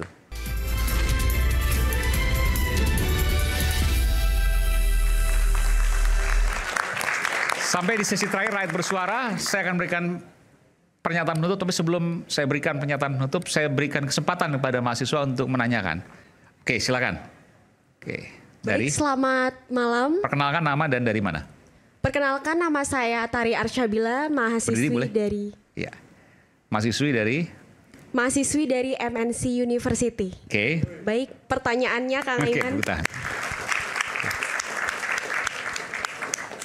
Mengapa di Indonesia kasus pelecehan, perselingkuhan khususnya sering dijadikan sebagai alat politik untuk pencemaran nama baik seseorang? Oke. Itu saja. Terima kasih. Baik, luar biasa. Oke, nanti pertanyaan dari mahasiswa ini sekaligus nanti bicara soal pernyataan penutup. Saya mulai dari Pak Bupati Om Z, silakan. Jawab dulu atau pertanyaan? Boleh, silakan. Oh, yang ngejawab bagian Mas Farhat ya, tadi. Nanti boleh. Ya itu bagian yang menjawab. Sedikit menjawab boleh. Karena beliau ahlinya. Dulu pacarnya banyak, pacarnya tersayang juga terlupakan juga. Saya bicara ini ya soal Kang Deddy Mulyadi. Tadi kan begitu sangat kontroversi, menuai banyak kritikan ya, dan banyak juga yang memuji. Tapi saya sebagai Bupati Purwakarta yang merasakan saat ini baru jadi bupati, saya menangkap bahwa kebijakan-kebijakan Kang Deddy ini bikin banyak kejutan gitu loh, mengejutkan. Jadi sesuatu yang mulai dari yang sederhana. Jadi kalau dia keluarin kebijakan, kita loading dulu, terkejut dulu. Setelah terkejut baru, oh ya. Kan mulai dari persoalan kebersihan, persoalan konsen terhadap kebijakan-kebijakan pada lingkungannya. Kan loading dulu semua orang nih. Tapi kemudian, oh iya ya. Benar ya gitu Iya. belakangan. Jadi belakangnya begitu. Jadi ketika dia ngomong bahwa jangan buang sampah sembarangan loh. Karena ini nanti akan terjadi pemborosan. Ini maksudnya fenomena ke Deddy Mulyadi. Iya. Awalnya kaget. Kayak Awalnya sekarang kaget. misalnya soal nggak boleh ngambil sumbangan dari jalan termasuk untuk masjid. Itu di Purwakarta ditentang nggak? Enggak. Karena apa? Awalnya memang kaget. Oh nggak ditentang itu? Iya, tapi ujungnya kan maksud dari Pak Deddy Mulyadi Bagus ini, gitu ya? Ya jangan minta-minta di jalan. Hitung aja tuh masjid berapa kebutuhannya. Meskipun rame sekarang. Iya, pro dan kontranya. Iya. Ya waktu awal ini aja yang terakhir kan yang paling viral itu kan penghapusan itu kan pemutihan pajak itu kan. Denda kendaraan bermotor. Sama denda sama. Iya, kenapa disampaikan waktu itu? Iya, waktu itu kan di kebijakannya menghapus. Oke. Dan yang dibayarkan yang tahun berjalan. Kaget kan orang. Ini hutang pajak itu berarti kan hilang. Enak banget gitu kan? Iya, enak banget. Atau Purwakarta misalnya ada 1.300 lebih wajib pajak yang dia punya hutang terus terhapuskan. Ya kan? Sementara Purwakarta itu cuma 361.000 lebih. Tapi ternyata ketika itu dilaksanakan orang rame-rame berbondong-bondong bayar pajak. Karena apa? Karena dia bayar pajak di tahun berjalan. Ya enggak? Yang tadinya udah mati misalnya 3 tahun, 5 tahun pajaknya. Dia bayar. Dia bayar jadinya. Yang tadinya malas bayar, yang dia 4 tahun. Tapi beban daerah jadi tinggi dong. Tinggi gimana? Ya karena kan harusnya ada pendapatan yang baru, sekarang hilang semua. Ya tapi kan mimpi, orang nggak mau bayar lagi. Oke. Orang yang udah 6 tahun, 5 tahun, 3 tahun malas bayar. Dia bayar hutangnya kagak, pajak nggak diperpanjang-panjang. Nah ini kan real nih, nyata nih. Purwakarta kenaikannya, tahu nggak Kang Eman? 65%. Pajaknya? Pajaknya. Di zamannya Deddy Mulyadi? Iya, begitu ada kewajiban itu penghapusan, pemutihan, 65%. Itu untuk KMB-nya loh. Untuk ininya apa? Untuk pendapatannya, rupiahnya. Untuk KMB-nya 130. KMB apa tuh? Itu kendaraan bermotor. Kendaraan itu ada apa? Bermotor. KBM, kendaraan bermotornya. Itu 138%. Naiknya. Orang berbondong-bondong dengan ini mau lebaran lagi. Pas Ramadan tuh. Kebijakan penghapusan pemutihan pajak. Orang nggak mikirin lagi. Dan yang pertama Jawa Barat itu? Iya, Jawa Barat. Dan itu pada Mulyadi. Kan awalnya orang kaget nih duit nanti gimana nggak balik. Ini orang punya utang langsung dibebasin. Dan sadar atau tidak sadar ketika saat ini orang berbondong-bondong bayar pajak, tahun depan kan bayar pajak lagi. Nah itu kan dari yang terakhir lagi biaya balik nama mutasi dari kabupaten lain dari provinsi lain ke provinsi Jawa Barat gratis juga digratisin, rame-rame juga yang orang tinggal di Jawa Barat. Kemudian letternya plat nomor luar Jawa Barat dipindahin ke Jawa Barat. Dan itu hanya Jawa Barat yang gratis balik nama? Jawa Barat. Oke. Dan itu pajak Jawa Barat. Menaikkan kepatuhan pembayaran pajak dari sisi dan kita dapat press money kabupaten. Sekarang enak dong? Iya enak dari yang awalnya orang tuh kaget kan. Loading dulu ini mau kemana nih kebijakan. Awalnya nggak setuju awalnya? Anda? Setuju pasti. Karena saya tahu pasti ini akan berdampak positif. Saya setuju, tapi pendukung Deddy Mulyadi soalnya. Iya. Gimana? Pendukung Deddy Mulyadi meskipun mengalahkan mantan istrinya gitu ya. Iya. Ya karena di endorse sama Pak Deddy Mulyadi. Iya. Saya juga kalau nggak di endorse Pak Deddy Mulyadi belum tentu saya nggak menang. Tapi hasilnya dirasakan sekarang. Dirasakan dan semua kabupaten dan semua bupati merasakan itu. Mereka dapat press money sekarang. Bupati wali kota di Jawa Barat. Wali kota di Jawa Barat. Boleh tanya, boleh ditelepon. Yang awalnya mereka loading dulu nih mau kemana nih ada sekian ratus miliar yang kemudian orang nggak mau bayar, ya kan? Dan Purwakarta merasakan itu. Jadi bukan pencitraan. Kalau saya lihat sih enggak. Saya berteman sejak kuliah nggak ada. Kalau pencitraan ini gini Kang. Kalau pencitraan dan dicitrakan itu ada kejenuhan publik melihat. Karena ada proses rekayasa. Tapi coba ya kita harus jujur deh. Semua yang ada di sini kita semua bahwa cerita KDM itu kan selalu menarik, terus saja menarik dari satu episode ke episode lain. Ada aja gitu ya? Ada aja. Karena ya itu natural. Oke, baik. Baik. Silakan, Bung Tony. Baik. Mau menanggapi boleh. Saya lebih ke tadi penasaran Kang Hendar Sam. Lisa tadi ya, Lisa, kenapa tidak melakukan upaya hukum? Ini harus ada edukasi hukum ya. Ini kaitan Ridwan Kamil. Saya diundang sebagai praktisi hukum juga dari tadi kan, belum ngobrol hukum. Jadi gini, yang bisa menjawab sebenarnya kuasa hukumnya Lisa itu. Kenapa tidak melakukan upaya hukum terhadap Ridwan Kamil? Kalau menurut Anda? Nah, kalau menurut saya hanya analisa ya. Tidak ada dugaan tindak pidana yang mau dilaporkan. Terhadap Ridwan Kamil. Tidak ada. Mau dilaporkan apa? Dilaporkan pemerkosaan bukan. Udah suka sama suka. Kemudian ada lagi Undang-Undang Nomor 12 Tahun 2022 tentang tindak pidana kekerasan seksual. Ya. Jadi kalau orang janji saya minta berhubungan badan, janji mau menikahi. Kemudian sudah hamil tidak dinikahi. Kalau kejadiannya itu setelah Undang-Undang TPKS itu bisa dilaporkan.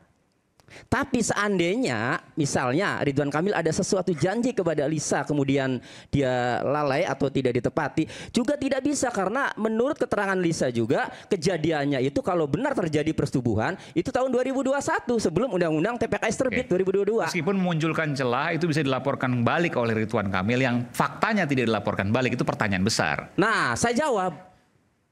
Pengacaranya Ridwan Kamil mengatakan tidak mau dites DNA terkecuali atas perintah proses hukum. Pelaporannya pencemaran nama baik kepada Lisa.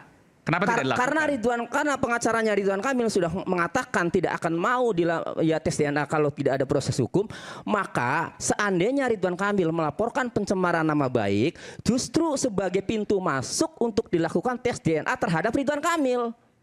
Kenapa? Karena kalau Ridwan Kamil melaporkan Lisa atas dugaan pencemaran nama baik, berarti dia tidak terima dituduh dia sebagai ayah biologisnya oleh omongan Lisa, klaim Lisa. Berarti klaim Lisa ini harus dibuktikan oleh dicari kebenaran material oleh penyidik, benar tidak omongan Lisa. Diteslah DNA anaknya dan Ridwan Kamilnya. Sementara Ridwan Kamil pengacaranya mengatakan tidak mau dites DNA.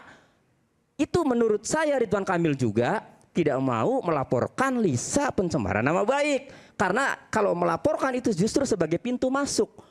Ridwan Kamil bisa dilakukan tes DNA.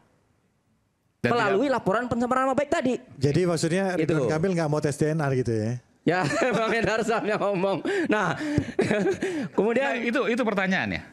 Itu saya mau tanya ke sama sebenarnya. Ya kalau itu kan yang dihindari. Sudah disampaikan nama pengacaranya Ridwan Kamil. Itu yang dihindari. Ini analisa ya. Itu yang dihindari. Kemungkinannya itu ada. Kemungkinan itu ada karena sudah disampaikan oleh pengacaranya Ridwan Kamil, dia tidak mau melakukan tes DNA kalau tidak ada perintah hukum, perintah proses hukum. Artinya membiarkan persepsi publik bahwa terjadi perselingkuhan itu. Lisa yang sama Ridwan Kamil yang tahu. Oke, baik. Satu lagi Bang Emen. Singkat. Ya. Terkait Kang Deddy Mulyadi, ini inovatif ya, tindakan kebijakannya itu inovatif. Seharusnya ini didukung nih oleh aparat penegak hukum di wilayah Provinsi Jawa Barat. Nah, kemarin pembongkaran objek wisata Haibis yang jelas-jelas Kang Deddy Mulyadi mengatakan ini penyebab terjadinya banjir. Pelanggaran lah, ada pelanggaran. Iya, ada pelanggaran lah. Nah, Polda Jawa Barat itu harusnya jangan diam saja. Harus dukung tuh kebijakan Kang Deddy Mulyadi. Tuntaskan proses hukumnya. Kalau ada objek wisata pembangunan yang mengakibatkan bencana, itu pidana. Diatur di dalam Undang-Undang Nomor 24 Tahun 2007 tentang penanggulangan bencana. Karena gubernur sebelumnya Ridwan Kamil. Ya, kalau terlepas siapapun itu ya yang mengizinkan. Tapi yang namanya proses hukum itu harus dituntaskan dan harus ada kepastian hukum. Jadi tidak berhenti di pembongkaran saja. Orang jelas-jelas ada pelanggaran hukum, makanya dibongkar. Itu penyebab bencana. Jadi Polda Jawa Barat itu harus turun, harus bantu Kang Deddy Mulyadi dalam penegakan hukum sampai tuntas, sampai ada kepastian hukum. Itu. Oke. Saya ke Bung Hendar Sam dulu deh, nanti belakang terakhir. Apa yang mau ditanyakan? Ya tadi apa yang disampaikan ini? Ada ya, yang Anda mau sampaikan? Iya tadi kan 2,5 menit aja ya, karena kita udah over. Di segmen berikutnya, di segmen sebelumnya kan saya dengan Kang Tony kan udah sempat ngomong masalah itu ya. Saya sudah nasihati beliau juga. Jadi Anda punya kesimpulan yang sama? Ya, kan, makanya akhirnya beliau insaf ini. Oh, tes DNA itu memang. Artinya proses hukum itu, saya setuju. Jadi proses hukumnya itu memang harus tuntas. Tapi enggak, artinya saya respect bahwa beliau mengakui bahwa apa yang dilakukan oleh Kang Deddy Mulyadi sudah sesuai dengan proses hukum yang ada. Jadi saya ngambil gini ya, ini kan fenomena-fenomena yang dia sebagai seorang public figure, seorang pejabat, dia seorang yang peka zaman dan harus mengikuti perkembangan zaman. Bahwa apa yang dia unggah, ya kan, dia punya kanal YouTube sendiri itu bukan bentuk pencitraan kalau kita melihatnya, tapi bentuk transparansi dari bagaimana dia bisa mempertanggungjawabkan kinerja dia sehari-hari seperti apa. Sebagai Gubernur Jawa Barat. Sebagai Gubernur Jawa Barat. Kalau kita menelisik contoh ya kan. Kemarin Kang Tony kan menyatakan bahwa ada nggak kalau dasar hukumnya Kang Deddy Mulyadi melakukan hal tersebut, ada nggak sebelumnya sudah ada peringatan sebelumnya. Itu ternyata Kang Deddy Mulyadi sudah melakukan itu di YouTube-nya gitu loh. Jadi itu dia sudah mempersiapkan bahwa setiap hal yang dia lakukan itu proses akuntabilitasnya sudah dilakukan. Jadi akuntabilitas itu bukan hanya saat ini ya untuk pejabat-pejabat yang lain termasuk Om Zen juga.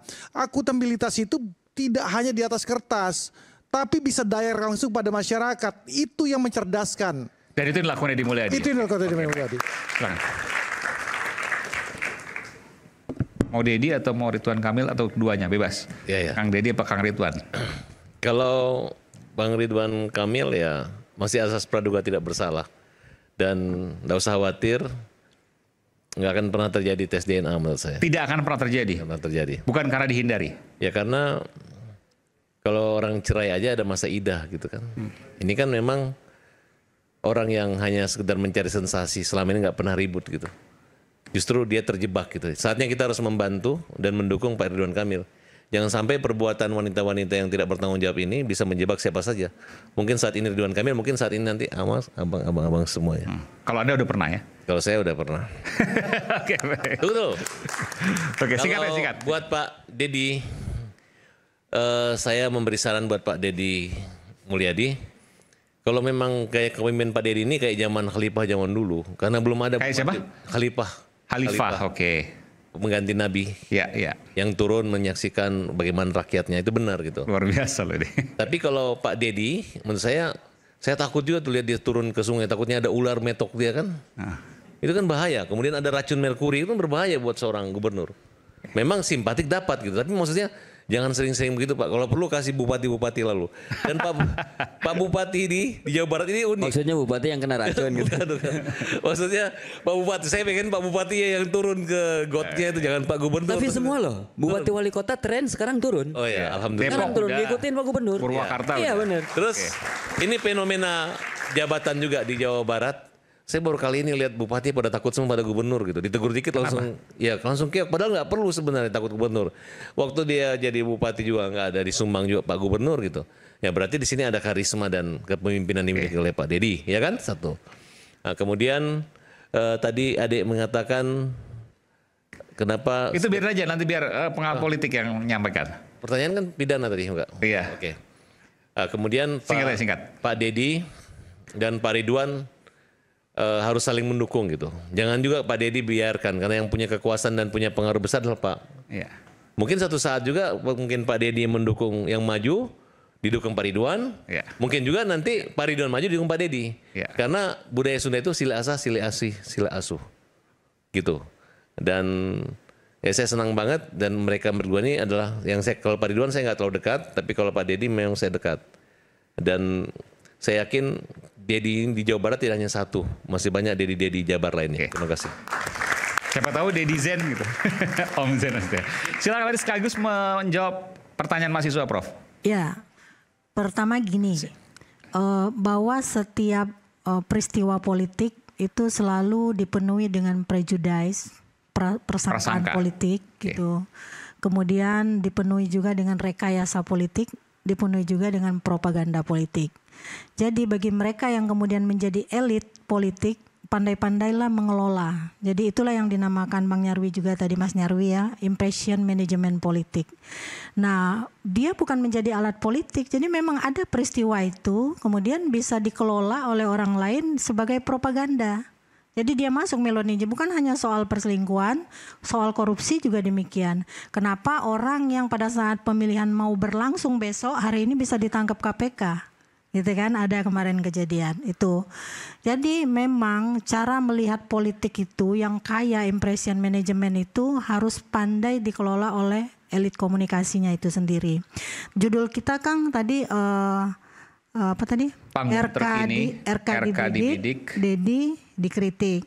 Nah, di era keberlimpahan informasi semacam ini kan semua pengelolaan kepemimpinan itu manajemennya kan harus bisa dilihat secara transparan.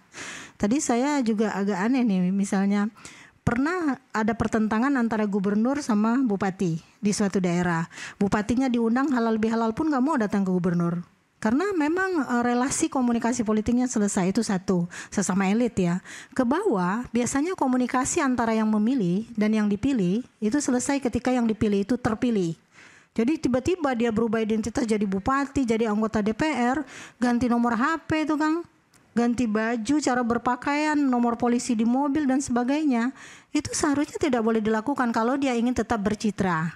Antara bercitra dengan pencitraan beda. Kalau pencitraan itu sesuatu yang tidak ada tapi diada-adakan. Tapi kalau dia bercitra itu segala bentuk karisma yang melekat tadi ya di tubuhnya dengan segala identitas, simbol-simbol yang dia kenakan semata-mata untuk konstituennya. Jadi jangan pernah menyelesaikan hubungan dengan konstituen karena 5 tahun ke depan kita akan membutuhkan dia lagi. Baik. Saya kira itu. Assalamualaikum warahmatullahi wabarakatuh. Silakan Bung Nyarwi, singkat saja 2,5 menit. Ya, tadi menjawab dari pertanyaan teman mahasiswa dulu Kang Aiman. Mengapa misalnya politisi itu atau tokoh ya sering dilanda skandal atau isu? Tokoh itu kan salah satu yang menjadi basis legitimasi dia sebagai tokoh itu adalah reputasi atau citra. Maka biasanya bukan hanya reputasi dia yang jadi taruhan untuk terus dipercaya, dikagumi ya dan seterusnya. Ini juga memunculkan kompetisi ya. Karena apa? Karena tokoh-tokoh lain juga seringkali kesulitan ruang untuk selalu makin berpengaruh ketika sang tokoh ini dominatif. Nah, di sini menjadi kasus yang menarik sesuai dengan tema ini ya, apakah benar gitu ya RK dibidik kemudian juga Kang Deddy Mulyadi dikritik kan gitu. Ini kan dua-duanya sebenarnya, dua-duanya dalam arti apa, dua-duanya punya risiko juga, reputasinya juga sama-sama terdowngrade ya, tapi juga punya potensi satu sama lain bisa juga reputasinya pulih kan gitu. Misalnya ambil saja misalnya kalau Ridwan Kamil gitu ya, anggap saja gitu katakanlah bebas dari semua asumsi tuduhan tadi. Ya orang kan berpikir, wah ternyata selama ini jadi korban ya, kasihan juga ya selama ini difitnah ya dan seterusnya. Kan ada playing victim biasanya yang sering kita bahas. Masih ada kasus KPK tapi ya tentu ada kasus-kasus yang lain, tentu ada pasti hal yang. Nah tetapi sisi lain juga begini, orang bisa aja melihat Kang Deddy ini kayaknya otentik ya, kemudian tapi apakah otentisitas dia ini benar-benar mengakar dari budaya dia? Nah orang akan tracing juga.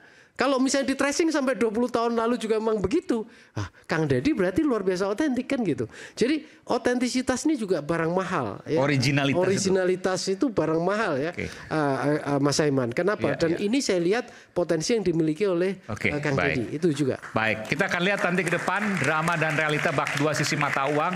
Mereka yang pandai melihat peluang. Apakah nanti di hari-hari ke depan akan ada kejutan-kejutan yang kita sendiri akan terbelalak mata kita seperti hari ini kita melihat hal-hal yang memang di luar perkiraan kita. Saya Aiman Wicaksono.